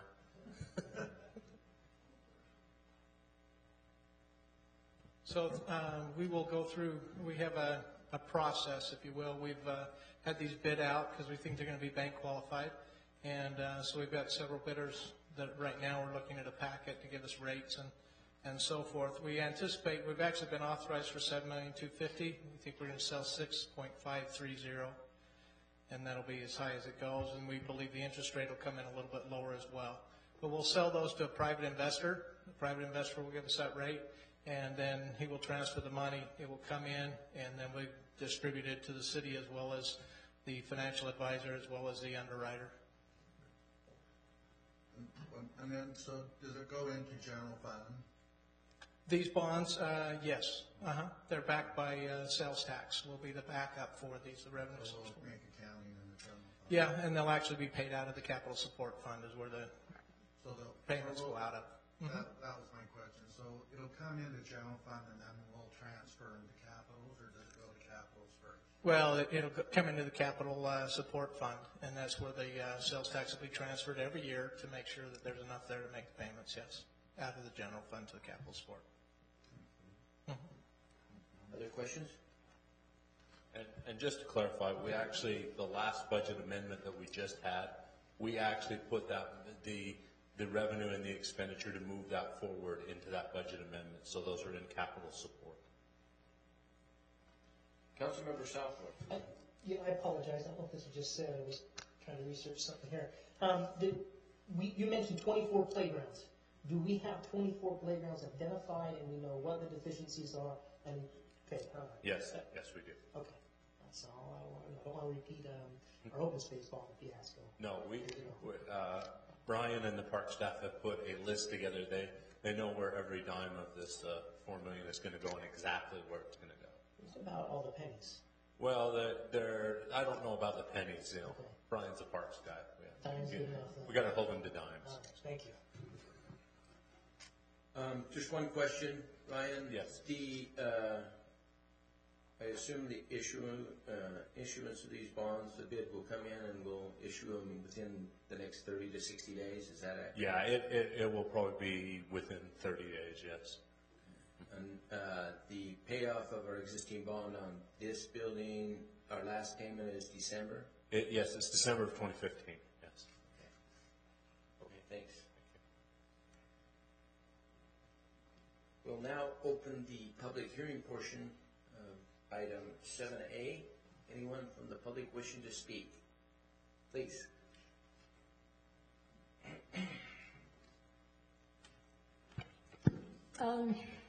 Mayor and council, I don't understand, with the $7,250,000, 20 playgrounds, we have a lot of playgrounds. We have a lot. There's open space. They're talking about open space. And I don't understand, thank you, councilperson, I don't understand the issuance of 20 playgrounds. You know, we're a desert. I know earlier that we were talking about, Councilman Nichols mentioned about the water. We're a desert. And I couldn't believe, my neighbor said she moved to Utah because it was so green. And I thought, whew, it's because we irrigate 2 o'clock in the afternoon, 3 o'clock in the afternoon. I turned off my irrigation system. My grass looks exactly the same as my neighbor's except for 3 months in the year. And I'm opposed to, I don't know if this $7,250,000 is going to result in a tax increase to the people of West Jordan. I don't understand. But we have a lot of parks existing right now. 20. I don't get it. I'm sorry. I really don't. I don't have children, but I love children. We have to focus on the education of our children. Play, play, play, play. We're doing too much of playing. We're doing too much videos. We've got to do our ABCs. I went ahead and I tried to tutor first grade. I tutored at this one school for 238 hours. Those first graders, they couldn't, the 4 that I did, it was abominable. They couldn't read. They absolutely couldn't read. That's where we need to put money instead of more playgrounds. 20 playgrounds, I'm sorry, I don't get it, but I'm just wondering if this is going to result into an increase on our taxes. I hope not, but anyway, thank you. Just to be clear, these are existing playgrounds being repaired, not new ones. And then also the LED lights, replacing those so that there will be ongoing savings of about $400,000 a year to the city through this expense. So besides a rebate from Rocky Mountain Power, and there's no planned tax increase due to this bond. Anyone else from the public wishing to address the council at this time? Seeing none, I will close the public hearing portion of item 7A. Move to the council for. Okay. Now we just needed to hold the public hearing. Okay. That's right. We already did it. Yeah, we do. I do have a comment over there. Okay. Councilmember Southwood. Thank you, Mayor. I don't want to miss an opportunity to plug something I think has been a pretty spectacular experience that I've had in the time I've served on the council. I see we have 24 new playgrounds coming in. To me, all I see is 24 opportunities to engage the public in an awesome event. And what I'm talking about is community-built playgrounds. I watched, been a part of 4 of them. I missed the large one that took place here in Veterans Memorial. I understand that one was amazing. People still talk about that. It builds a sense of community and pride and connection. But I was heavily involved in the most recent ones. I watched as we had the first 600 volunteers come out and participate in building those 2 playgrounds. The next ones that happened, we were so successful. We built 2 playgrounds, plus we connected a day of service, similar to what you see with Comcast Cares Days. And I believe they had upwards of 800 people coming out. And those folks still talk about that. As I drive around the city, I still see the T-shirts now and again, especially on Saturdays, people out either running or working in their yard. I see those T-shirts still out, and this has been a few years. So I just want to make a plug that this is an opportunity to cross the city. It's going to take some work on each individual council member in the districts and the at-large and the mayor, our staff. It does take a little bit of time, but the benefits are so worth it, in my opinion, watching what happens. So just wanted to throw that plug in here. And thank you. Councilmember Haga. Thanks, Mayor. So, to me, this, I go into the details as far as the money. We really analyzed this, but really this comes down to how we are perceived by future residents and even developers in our city that want to come and invest in our city. Having the best parks is a good thing. Having a place where our future children, our present children can play and parents know they're safe is important. So why we're borrowing this money, though, is mainly, from my perspective, I want to say this publicly because I received a lot of calls on it, is the future residents of West Jordan are going to enjoy some of these enhancements that we're making on the parks and the trails. So, spreading out the debt to future residents through our general fund payment is a way that we can do it without raising taxes. And the saying, money's cheap right now, it is. This is really a good investment. If I was a business person, I was looking at my parks that was gonna make me some money. That's how we need to look at this. The parks are gonna bring people to our city, gonna bring economic development.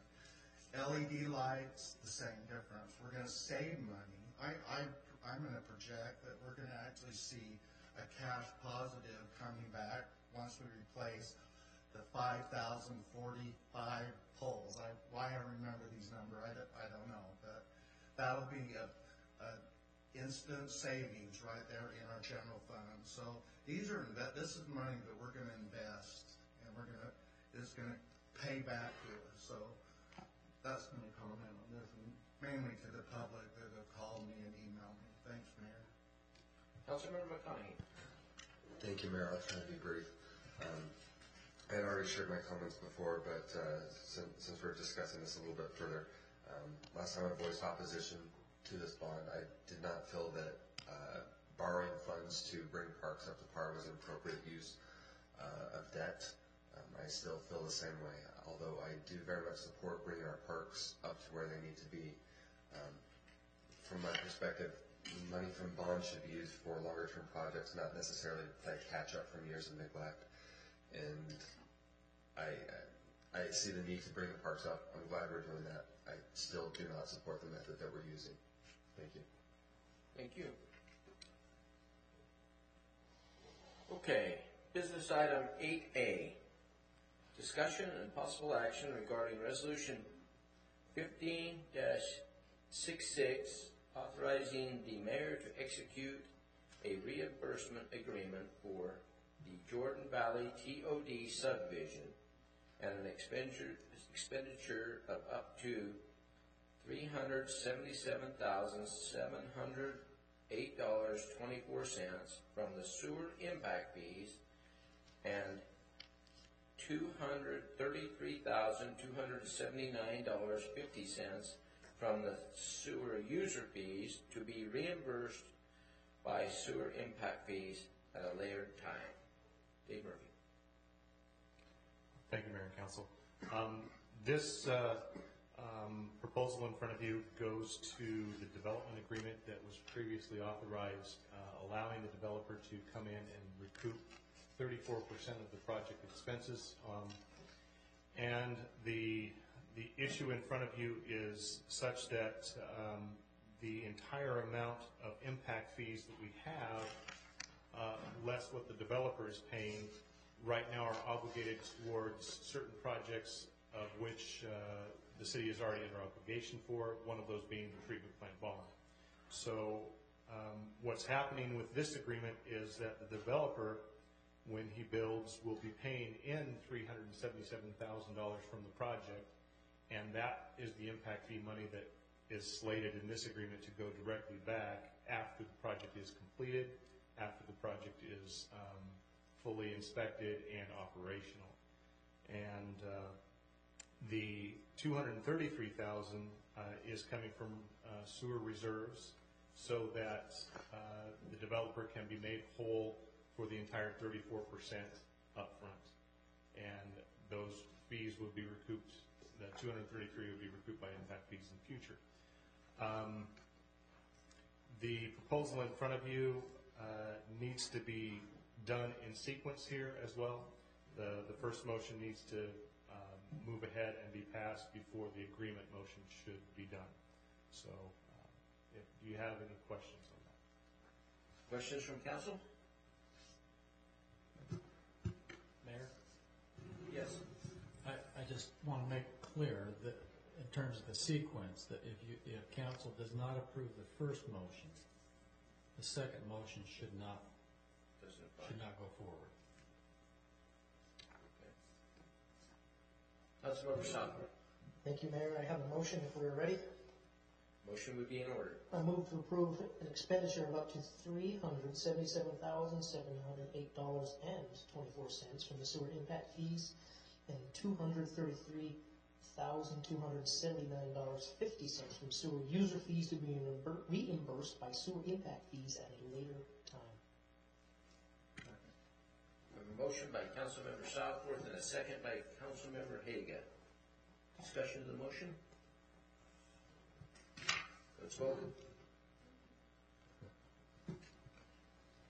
Councilmember Haga? Yes. Councilmember McConaughey? Aye. Councilmember Southworth? Aye.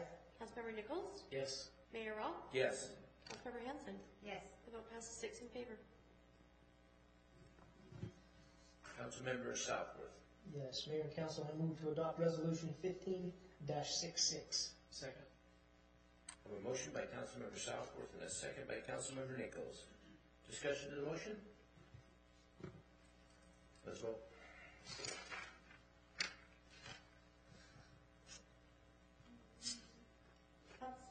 Councilmember McConaughey? Aye. Councilmember Hanson? Yes. Councilmember Haga? Yes. Mayor Rawl? Yes. Councilmember Southworth? Aye. Councilmember Nichols? Yes. Vote passes 6 in favor. Item 8B, discussion and possible direction for staff to prepare a public meeting to receive comments on the draft North Area Drainage Capital Improvements Project Plan. Dave Murphy. Thank you again, Mayor and Council. This is the first update out of the drainage plan that Hanson Alaloose is preparing for us. I do have Tim Haven here and Greg Poole from Hanson Alaloose to discuss various issues. There's a short PowerPoint that Greg has available for us. And it basically shows some of the deficiency areas that we have come up with the new model in the new InfoSwim model. So I'll have Mr. Poole come up and conduct that PowerPoint, and then we'll move ahead from there.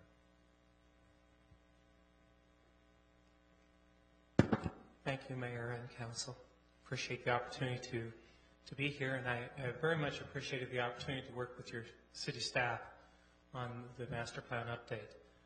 They're an excellent staff. They have done a terrific job of helping us and moving things forward, and I really appreciate that.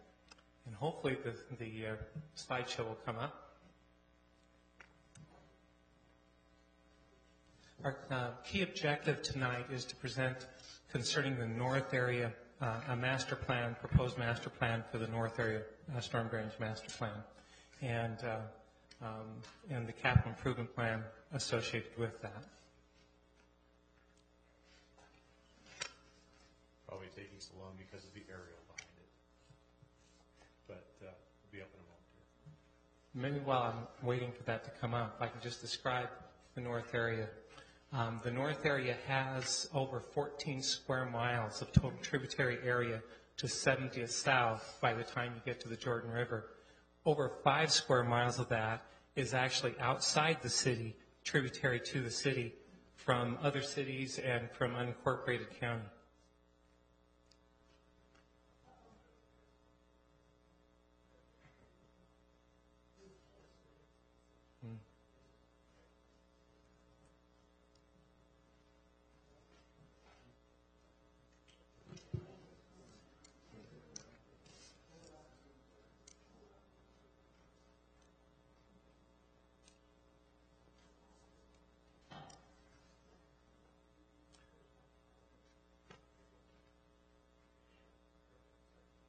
Yeah.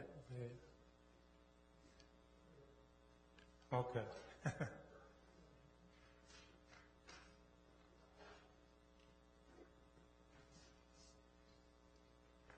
This first slide shows that area we were just talking about, the total tributary area down to Jordan River. North is to the top. This magenta or purple, looks like purple on here, is the area outside the city. And these two major basins are within the city. So again, we have about 14 square miles tributary by the time we get down to the Jordan River. Next slide, please. Working with city staff and the inventories that have been completed of existing facilities, we developed a stormwater model that models storm events as they fall on the city and the effects that they have on drainage systems. As a result of the modeling, plus working with city staff on their known concern areas, we identified 21 areas where the existing storm drainage system is deficient in the north area. The four largest areas of deficiency actually include 70th South, and this is Constitution Park. We have two areas just south of Constitution Park and one to the north of Constitution Park. The ones to the south of Constitution Park are actually flooded by backwater effects from the detention basin in Constitution Park. The one to the north is also affected by that. Next slide, please. This shows the proposed capital improvements locations. We worked with the city staff, presenting alternatives and reviewing alternatives with them, and selected these alternatives for recommendation. This is Constitution Park. What we found was that the detention basin in Constitution Park has too high of an elevation and is impacting storm drainage from upstream. So the winning preferred alternative is to lower the pond, or the park, if you will, so the detention basin backup water is not as high. And that actually took care of the two problems to the south. However, the ones to the north is a little bit, has more issues associated with it. Next slide, please. This shows the proposed solution for that north area just north of the park. This is oriented with north to the left, and east is, of course, to the top, and this is 70th South, and this is 3200 West. The proposed solution is to intercept the storm drainage flows that are in a current storm drain at this point and conduct them directly into the lowered Constitution Park, and as well as intercepting these three streets have downhill configurations that end in with inadequate drainage at the bottom of those hills. And so as a result, the preferred solution is to intercept those flows with a new storm drain, which outfalls to the proposed 70th South storm drain. Next slide, please. This slide demonstrates or shows the proposed design flow rates for the 70th South storm drain. Constitution Park is right here. This is that storm drain that bypasses Constitution Park and is intercepted then and tributary to a new outfall to the Jordan River. The flow rates are shown on here with 13 CFS as being the proposed discharge from Constitution Park. By the time we get to about this point, we're at 51 CFS. By the time we are cleared down to Redwood Road, we're 460. At the outfall to the Jordan River, we're over 500 CFS. These flows are actually, just wanted to give you a quick comparison. Normally, undeveloped land has a design discharge rate of about 0.1 to 0.2 CFS per acre, depending upon the type of soil, the vegetation cover, that kind of thing. The 507 CFS here at the bottom actually represents a discharge of only 0.06 CFS per acre. So we have already, this flows have already been reduced a lot thanks to Constitution Park as well as the other detention basins that are upstream, which are extremely important to the system. Next slide, please. This is, in your packets, you have the full table. This is just the first page. Wanted to just quickly show this. The project ID number, this corresponds to the ID number shown on the capital improvement plan figure. The problem ID addressed goes back to that problem definition figure. The location is described here. The problem description is in that column. Then this is the preferred solution. We worked with city staff to come up with the preferred solution. And preferred solution is the lowest cost acceptable solution. And then this is the project cost. And you can see this first one, which happens to be the 70th South, is a little over $6 million. The total cost for the 21 deficiencies in the north area our current cost estimate is $12 million. Next slide, please. This table just compares the projects that were identified in the 2007 capital improvement plan, master plan, with the current plan. And again, the same thing. We have the project ID number, which is associated with the 2015 project numbers, the location, the 2007 preferred solution, the 2015 preferred solution, and then a comparison between the costs between the two. Are there any questions? Questions from council? Councilmember Southwood. Thank you. Can you tell me, on your first map you had a section west of the airport, 18 and 17. It seemed like pretty significant. How do those, they're marked, what are their deficiencies and how do those impact? Yeah, can we go back to the first? These that we're looking at here. Yeah. Thank you. This one? No, one more forward. That's the first. Right there. Oh, west of okay. the airport, 18 and 17. You have two others, but they seem a little bit smaller, probably insignificant. Right. What was the question? What is the problem with these? Yeah, what are the deficiencies there, and then how does that impact what we're doing on 70? The deficiencies in this case are associated with, they're actually much more minor than what occurred at Constitution Park. If you go to the next slide, it end up showing we actually only turned one of them into a project. While we identified a major deficiency, wasn't a major deficiency, we identified that it was not quite meeting, but the city staff and other folks had not seen problems in those areas. So it was decided to put a watch on it, on that area. Okay. And then how does that impact it? I mean, that's sending water downstream from these areas. But it doesn't look like there's a problem as far as retaining and the flow of how we send it downstream. Right. Yeah, those areas were not detention areas. They were just city streets that come close to carrying the flow, but not quite. Okay. Thank you. And there hadn't been any flooding observed at that point. There's a criteria. I haven't discussed criteria, but I could if somebody wanted me to. I wanted to keep it as brief as I could to where we were at. Thank you. Mayor? Other questions? Yes. Just one other comment. I just wanted to give a kind of a kudos to our storm drain staff and team, and Tim Hayron and Jared Milgate, who have basically traipsed over all of this territory, with a very careful eye to check when there's flooding problems and to indicate where their clean-out problems are and so forth. That is the background data and the backbone of this model. So just know that there's a lot of legwork that went into making sure that this was right. That's correct. Councilmember McConaughey. Thank you, Mayor.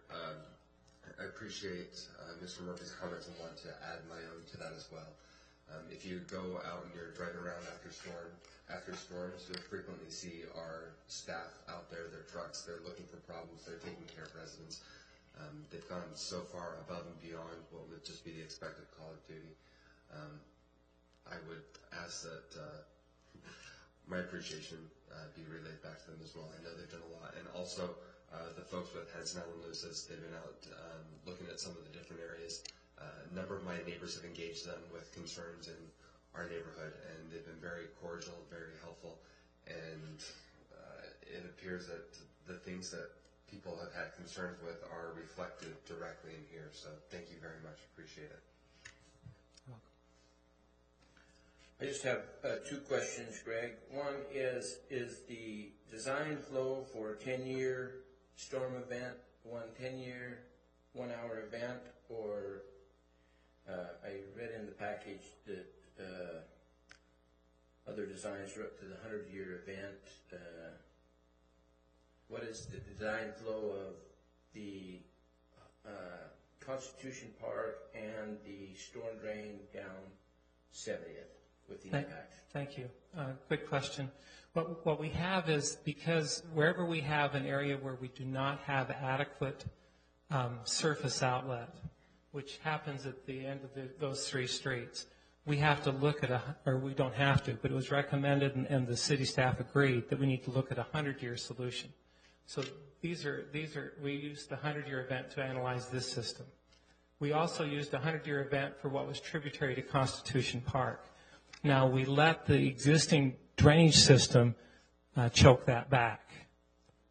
But we did analyze it for a 100-year event. And then as far as what duration of storm we used, we actually ran all the durations. We did duration sensitivity analysis to come up with what gave us the peak flow. Coming out of Constitution Park was a 24-hour event that gave that peak. But as we almost immediately, as soon as we get downstream from there, a lot of this comes in undetained, and as a result, it's that shorter storm that gives a higher peak. Okay. My follow-up question is, how long will it take to go from this design to final contract plans? Now that you've got and I was talking specifically on, I think it's stated in the packet, to lower the basin by 2 feet would give the surcharge that you need. And then right now the 48-inch line on the westernmost end can be built if funding and design is done. But as I understand it, the 3200 west line can't be built until the 70th south line is brought up to that point. Is that right? That's correct. But how long on the 2 projects? Lowering, I would believe they would be separate projects. Lowering the basin by 2 feet and the 48-inch line going up through the neighborhood on the west end, how long do you anticipate it would take to design that and have it ready with contract documents? I believe that's currently out. Yeah, Mayor, let me answer. First of all, the pipeline you just approved tonight, okay, in your council packet tonight. So the pipeline that goes up through the subdivision is now in play and into the design hopper. So you've got a few months ahead of you on that to get to a final design document. But that's the one we want to try and get out first. I understand that. I'm just asking how long. I'm trying to get to the residents how long they are until it's bid out and the construction project is complete for at least that portion. That's all I'm after. I will ask Stanley after tonight, but it's more than 90 days plus you have your bidding time. So you're going to hit it end of season at best this year. Okay, let's shoot for that. Having it in before winter then. Thanks, Greg. I appreciate it. Thank you. Sorry. Councilmember Southworth had another question. Yeah, Greg, and I don't know if this goes to you or if this would be kind of a team effort here. It just globally, I always wonder how West Jordan, other municipalities across the board, how do you handle a situation where you mentioned we have area outside of the city that contributes into this tributary, in specifically financially, how is that handled? And are there any local agreements? Is it one? I think this is the county for the most part puts it at our doorstep, and they just say, "Here you go," and then wash their hands of it. How's that handled? I appreciate that. Could we go back to that first slide? This is the area we're talking about. This is Kearns area, which is unincorporated. Mm-hmm. I believe this is West Valley City, correct? And then this is unincorporated county as well. Correct. And the answer is interlocal agreements are the best way to go. You're actually conveying their stormwater through your storm drainage system, which they have a legal right to discharge to you. But you also, I believe, have a right to have an understanding with them on helping you defray some of the costs associated with your system. Okay, follow up to that, I guess with staff, that can be for another day, unless we know now. What kind of interlocal agreements do we have? Because I'm not aware of how we handle this. In the past, before we annexed Overshadows, I'll just tell you, we did have an impact fee for the areas that were outside of the city that county properties did pay in to handle some of this expense, and that was under an old cooperative agreement, I believe. It's been a few years since I've looked at it, but there was a fee for areas outside of the city. those same fees can be developed under our capital facilities plan if they need to be charged, and then we can also agree with them to set flow rates similar to that 0.1 to 0.2 CFS per acre discharge rate, which means they have to hold their water back until they can release it to our system and not overwhelm us. So that's how those outside waters are handled, and there are financial mechanisms to go through in an interlocal agreement to make that possible. So if I hear that correctly, I heard a if and could and possibly maybe, but not that we do, correct? And so maybe what I would throw out is that that's something should have happened many, many years ago. Bad on me because I'm now 7 years into this experience and I've never even asked this question before. So it's probably something we need to explore because it's only going to get worse as this area expands and grows, and obviously the need is to both ends of our city. So I guess I just throw that out there as something we'll just bait for a little bit and start working on. Thank you. I just want to add on to that, if I might, that when you go home tonight, look at your property tax bill from last year and look at the Salt Lake County flood control portion, which won't be a ton of money, but by the time you put 35,000 residents on it, and then ask either Greg or Dave how much money Salt Lake County wrote us for flood control for the storm drain system in our city. So, go ahead and comment. Excuse me, Councilmember Haga. Let me start with a question. So what is end of season for those of us that, there's 4 seasons in this year, so Dave, what's the end of season mean? I only have 2 seasons in my calendar, and it's orange cones and not orange cones. But right now, based on timelines that I see ahead of us, we're probably, if we could get a pipeline project started, it might be July or August, before we're into that upper subdivision. And that's pushing. The other project, the 70th South project, there's a lot of permitting we have to go through with the state, so I don't have a schedule on that lower system yet. But on the upper system, it can be split off as a smaller project and go. Then just a comment. I think that we're headed for a train wreck. It's a big risk. I'm not prepared personally as a council member to ignore it. And that is, if we have floods, what kind of property damage can we have this year if it's August? And I think the council might consider this an emergency.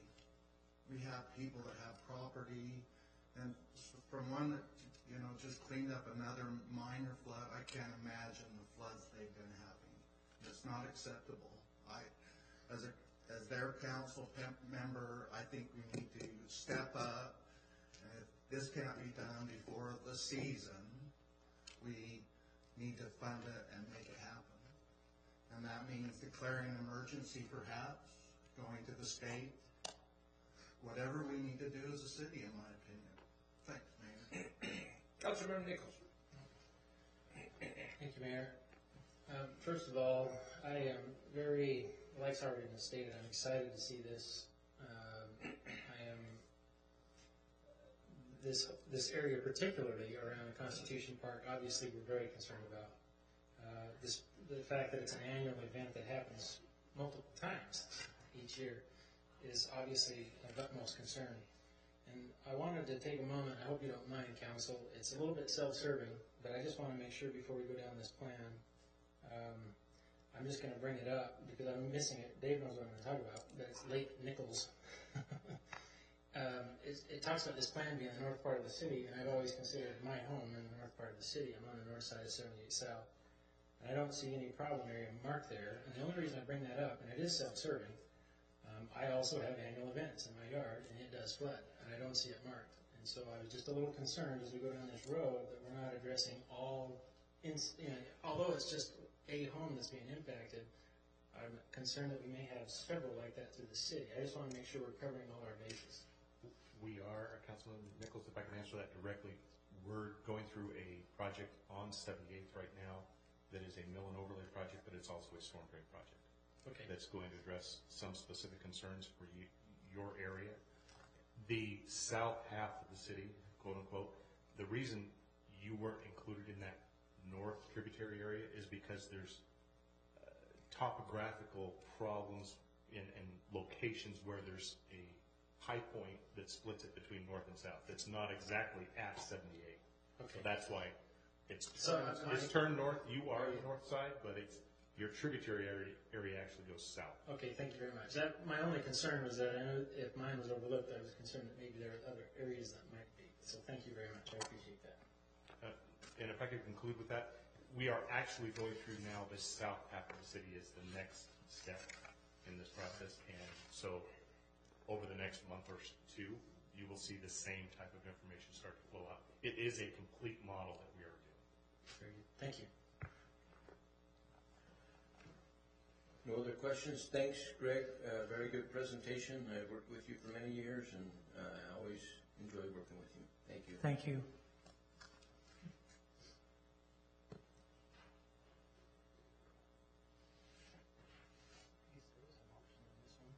Yeah, and we can, yes, please. Yeah, please. Oops. I got it. I got it. Oh, you got it? Well, I'll just say, you got it.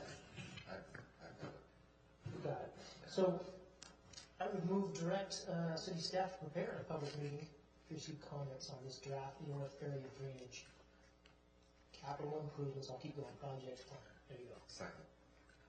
I have a motion by Councilmember Southworth and a second by Councilmember McConaughey. Discussion to the motion. Councilmember Hagan. Thanks, Mayor.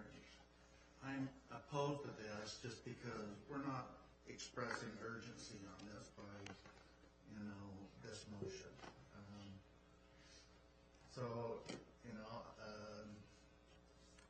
I don't see it's a pointless motion unless we have deadlines and set dates. So I'll oppose that. Thank you. Actually, for information, we moved earlier to get the design work going on so as fast as possible for the things that can be done now. This is more to get the drainage plan out to the public so they understand the features of it. So, Councilmember Southworth. I just agree with the mayor. This is the most action and urgency I've seen in quite some time in this issue. So I just disagree. This is a lot of urgency placed on this. And to Councilmember Nichols' point, I would express too that there are other areas in the city, even in this north area up in the Ochre Shadows area, these flooding events we talk about on 70th South.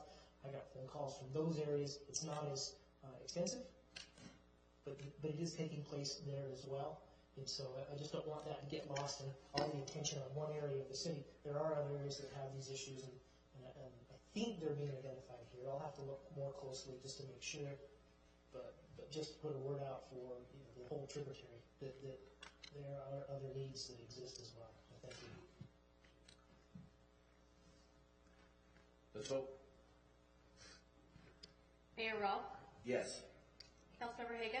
No. Councilmember Nichols? Yes. Councilmember McConaughey? Aye. Councilmember Hanson? Yes. Councilmember Southworth? Aye. Vote passes 5-1 in favor. Item 8C, discussion and possible action regarding operating procedures for the old library. Mayor? Right, yes. If I may, I would request that prior to going through this business item, if we might be able to address the 2 consent calendar items that were pulled, after which I would like to excuse myself from the meeting since 8C is not a voting item. Okay. Would you like to make that motion? I would move that we suspend the rules so that we can address the consent items that were pulled at this point. Second.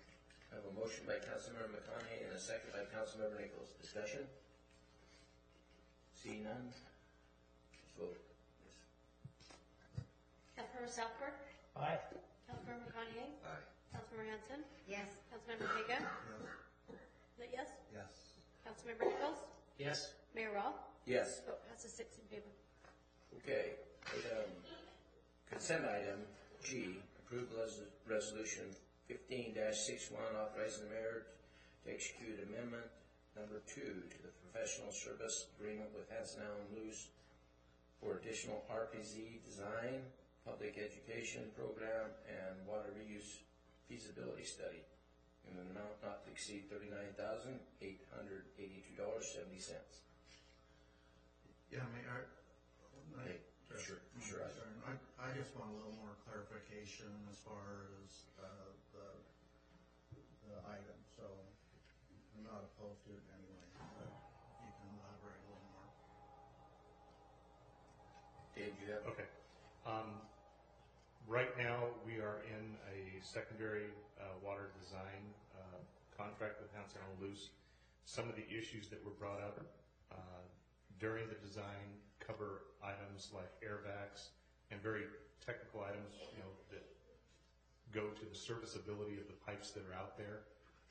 When the developer went out and put in some of these systems, they were done in a manner that didn't complete them necessarily for the full operational use of the system. And so some of these air vacs and drains that are necessary for the functionality of the system to make it perform during the season that we have it operational, and then to make sure that it's winterized. So that's part of those design elements. The other part of the design element, the other element of the change here, is a public information packet, basically, in development to help the public understand how to use the system and publish information to them and give them some idea of what we're doing to turn that system on for them and how they're going to use it. So that's that public information side of the contract amendment here. Thanks, Dave. I move to adopt resolution 1561 as listed. Second. I have a motion by Councilmember Haga and a second by Councilmember Hanson. Discussion of the motion. I have a comment. I think this is premature because most of it talks about the dry pipes that exist in the West, and there's still a question as to the validity of moving forward with a project that's been discussed in the past, and I would not support the motion. Let's vote. So, I think I'll withdraw my motion and maybe say if we table this, excuse me. Can I withdraw my motion? And the motion has been withdrawn. Councilmember Nichols. Mayor, I move that we approve resolution 15-61. Second. We have a motion by Councilmember Nichols and a second by Councilmember Southworth. Discussion. Let's vote. Councilmember Hanson? Yes. Mayor Rawl? No. Councilmember Southward? Aye. Councilmember Conahey? Aye. Councilmember Haga? No. Councilmember Nichols? Yes. So passes 4-2 in favor. Item M, consent item M. I read this whole document, and I'm not concerned about the fact that our officers are not qualified to do all this. The problem I have is an interlocal agreement with UPD, and the first question I'd ask probably before we move forward on it is, why just UPD? It's not just solely UPD, but it's a lot of different agencies that are signing on to this as well. I've been told Sandy's probably going to be signing on with this, and there's a couple other agencies, I don't know exactly whom, but it's going to be a lot of different agencies being a part of this team. So it says there's no, and I'm not quizzing, these are just questions I've had when I read the document, that there's no fiscal impact, but when you go into the contract, it says the city will be responsible for any expenditures during an exercise or whatever it is, as far as whether it's a real accident or a training. Is that correct? Do we have expenditures? If so, should we list those? The only expenditure we can see on our part is if there is an accident, say that occurred in Sandy, and Sandy's part of the team, we would send one of our bodies out there, one of our traffic investigators out there to investigate that. Which in return, when we have an accident within our city, they send about 5, 6 guys from the different surrounding agencies to come help us. Much like what occurred just recently with the accident that occurred right here in front of City Hall. The fatal accident occurred a couple weeks ago. We called the guy over the team with Salt Lake County, or UPD, the guy that's over the team. He came out and assisted us in the diagramming and the collection of the evidence, which typically, without them, would take us 9 to 10 hours of resources, and we were able to do it in 3 to 4 hours. I'm going to oppose this, not because I'm against our police, and I think we're well trained. I think the sheriff should be at this podium asking us to participate instead of the reverse. And so I'm going to oppose this, not because I don't think it's a good project or because it probably is, but it only identifies UPD. It doesn't identify any other local police department. So I know we've approved interlocal agreements where I think maybe the driving range and maybe the, I don't know. Bar range. Yeah. Those are good things when you can cooperate with money, but I see this just as a two-sided agreement right now. If we can put Sandy's name on it, if we can put South Jordan's, I think then it's a true interlocal agreement. Currently, it's just with the Salt Lake County, and it's lopsided towards UPD. Thanks, Mayor. Councilmember Southworth. Can you tell me, does this open up our investigative resources to work elsewhere by having this agreement? Our traffic division, yeah, they will help in other agencies as well, just much like they'll help us. But I guess the point being, let's take this example of this accident that's out here. Because we have help, I'm sure we have this is big enough that we had all our resources, but let's say if we have additional resources that we can apply elsewhere because this team is going to help us, is that kind of a result we're going to see out of that? Yes. Okay, well then I wholeheartedly support this. If there's one thing I've heard a complaint over the years about the police department, and this isn't, I'm not being overly critical, but it is the lack of investigative ability that we have, just because we've been so stretched so thin.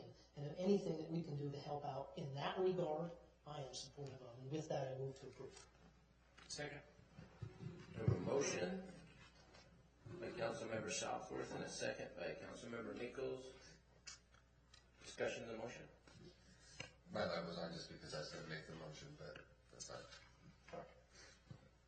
Councilmember Nichols. Thank you, Mayor. It might be stretching a little, but I want to share a personal experience. It's been more than 3 years now. I had an accident that was right on the jurisdictional boundary of West Jordan and Kearns. And in that case, it was a 5-car accident, DUI, fatality. It was a serious traffic incident. And I saw multiple agencies respond. We had West Jordan Fire Department and UPD, a different police department, responded. And it's the type of cooperation in these agreements that brought the most prompt service to the incident involved. This is absolutely the right thing to do, period. Amen.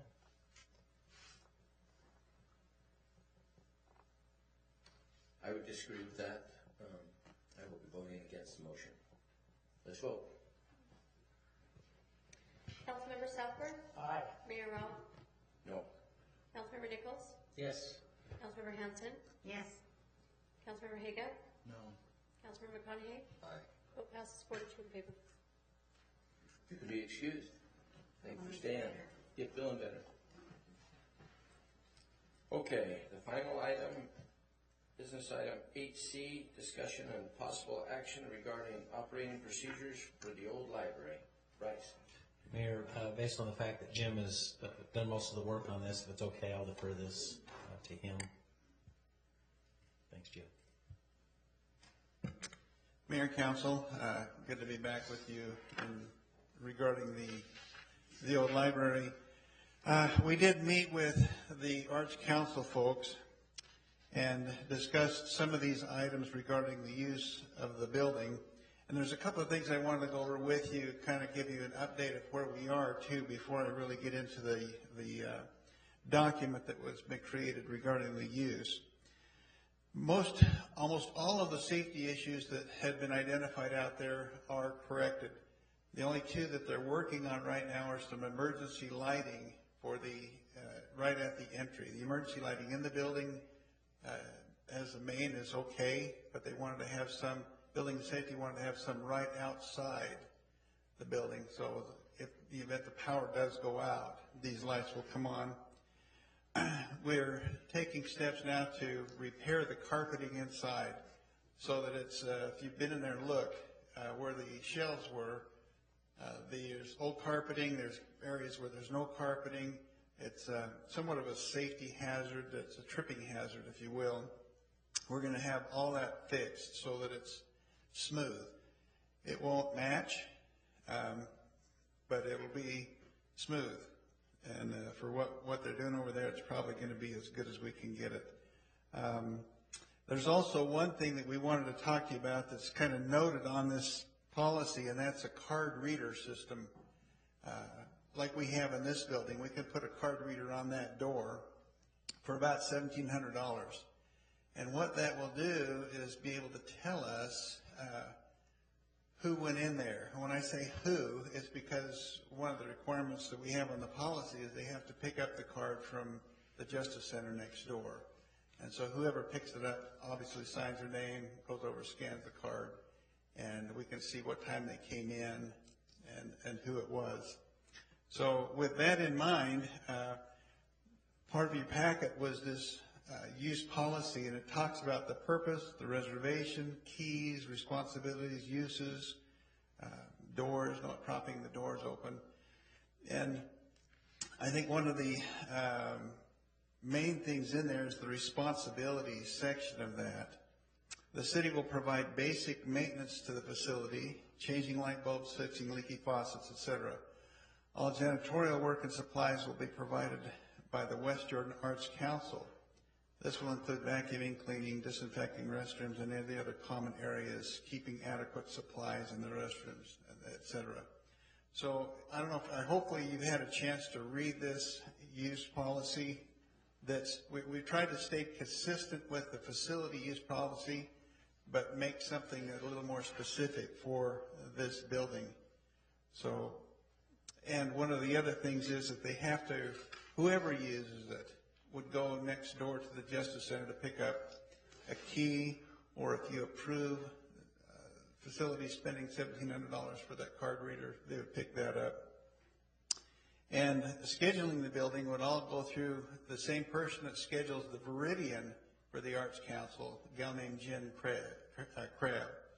And she's been very willing to do this so that not only the Arts Council folks, but any community organization that's out there that wanted to use the library for some community event would just schedule through her, and she would do that. Is there anything I can answer for you at this time regarding that? Councilmember Southwood. Thank you. I do have a couple questions. The card reader itself, can that be repurposed? We know the intent is to sell the building at one point in the future. Could it be repurposed for another use if it is used here? It certainly could. If 3 or 4, whenever down the road we get rid of the building, we can remove that and use it somewhere else, unless it becomes outdated. Okay. Technology changes. Secondly, just 2 comments on, or maybe 3, on the procedures document, which I think is very well, and I agree with most of that. Just a couple comments, suggestions in that regard. You mentioned Jen Crabb, which is she chairs, help me out, is she chair of the Arts Council right now? Or? No, Jennifer Fisher chairs the Arts Council. Jen Crabb, I think she's the secretary. She's a member of it. Okay. So from that one organization, now we have other organizations that want to use it as well. So as long as we have a way, that might not be a conflict. Maybe it is. We just have to ask that and make sure. I don't think it would be, but she's indicated to me that it would not be, that she would try to be as fair as possible. Whenever somebody calls to use it, she would schedule them in there to use it. That's all I need to know for now, then that's perfect. The other thing is kind of based on the history of our experience in the city, I would suggest on the third topic of the procedures, you have purpose, reservations, and then under responsibilities. It currently says the city will provide basic maintenance, and I would suggest that we say the city may, at its discretion, provide basic maintenance, because we need to have that discretion just to set those expectations up front. And I'd also add the following: the city will not at any time fund or commit any city resources, including labor, to upgrade the building or related facilities and systems, only because we know that this facility will be sold sometime in the future, and we just want to have those expectations set up front. Now, if we get down the road and decide that we do need or would like to make something, we can make that change then. But from the onset, I would prefer that we just set those expectations so that we don't have history has told us that when we don't, we end up in disagreements, and we may be committing ourselves to funds that right now we really just don't want to do. And so I would just suggest that change, and then just a caution on storage. If we can find some cost savings by using that for storage, I think that's great. I would use the example of the old sugar factory. I remember when we're moving out, I went there to help them move out. It was eye-opening on how much stuff ended up in there. And I'm not pointing fingers because we're all the same. If you think about, I remember when I was in an apartment, we had this little storage on the balcony, and my wife and I filled the darn thing full. And we thought, wow, I don't want all this stuff. And we moved into a house. A few years later, guess what? Garage is full of stuff. Moved to another house, got a bigger garage. Well, guess what's happened today? And so just a caution on how much we allow to go in there, and maybe it's a general limit on items needed for your current, but maybe that works, maybe it doesn't. Maybe we need more storage space. I just want to be cautious. Well, in talking to them, they have indicated that every time they finish a play, because this is all city property, they can't throw it away if they don't use it, so it winds up being stored. So what their intent is if they move out of those storage units, they're going to start listing everything that they want to get rid of. They'll bring it to council to surplus it so that they can then get rid of it. And we've also asked them to come back to building and safety with any kind of a design, if you will, that they want to do within the building. Building and safety is, and they've agreed to, the Arts Council has agreed to this, present anything to building and safety so that they can sign off on it and say it's okay, which would include building a wall in there in the event they want to use a lot of that area for storage of this material that they have. And I think that's a fair point, because they have expressed that, and my comments weren't meant to be derisive or attacking on them. I know they've experienced this frustration, and by us setting a policy that says we limit the amount of stuff that's in there, that helps them in doing that, and then gives them the reason to surplus, and it just acts as a check that I think helps them.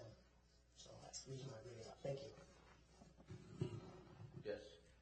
What I would ask too is in the section of uses, it talks about minor or small performances, the second paragraph under uses. And one of the things that we've discussed, and I obviously need to defer a lot of this to our building safety and fire safety folks, is the library used to have books, combustibles, and a certain number of people in it. We need to strike a balance there so that we don't put ourselves in a situation of having to raise the level of protection. One of the discussions has been about installing a 2-hour firewall. Well, I would hope the council would give staff some ability to use the code, evaluate occupant loads and things, and if there's a way that we can go down on the occupant load and not have to build a 2-hour wall and then control the amount of storage of combustibles in the building, I hope that you would give us some ability to evaluate that, because there's been discussion of going up to like 299 occupants. That's quite a few people in there. Well, then that becomes an issue of 2 exits and all kinds of things.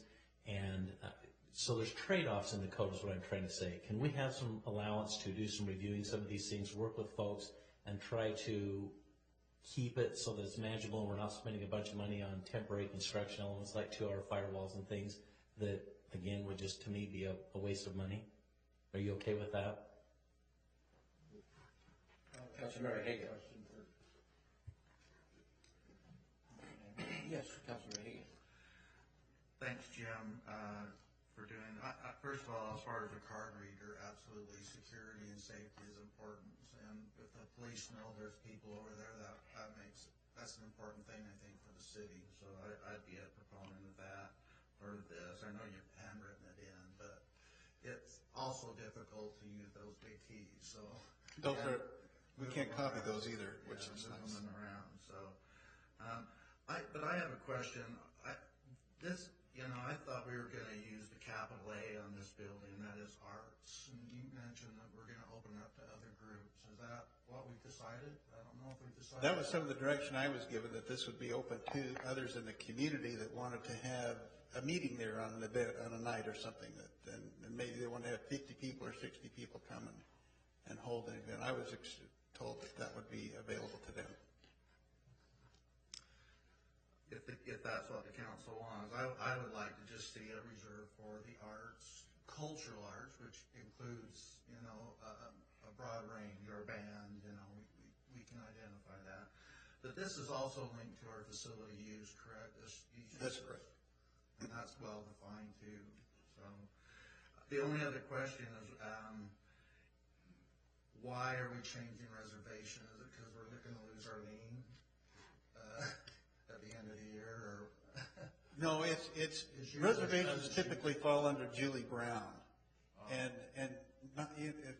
y'all know what Julie does, and her plate's full, and so this is just an effort to help her. And if you'll notice, it's a coordination with Julie, and so Julie and Jen Crabb work together already in scheduling the Viridian. So Julie and Jen do work together, and this is an effort to not put more on Julie's plate, but to get us a volunteer, if you will, to assist the city in taking some of this on. Thanks, Jim. Councilmember Nichols. Thank you, Mayor. Just a brief statement. I just want to make sure I express this so that it's not, my silence is not condoned as acceptance. I don't like the idea of the card reader for one fact. I don't want to spend $1 in this building more than we have to. Because every dollar we spend is a dollar we can't spend on something new. That's just my opinion on that.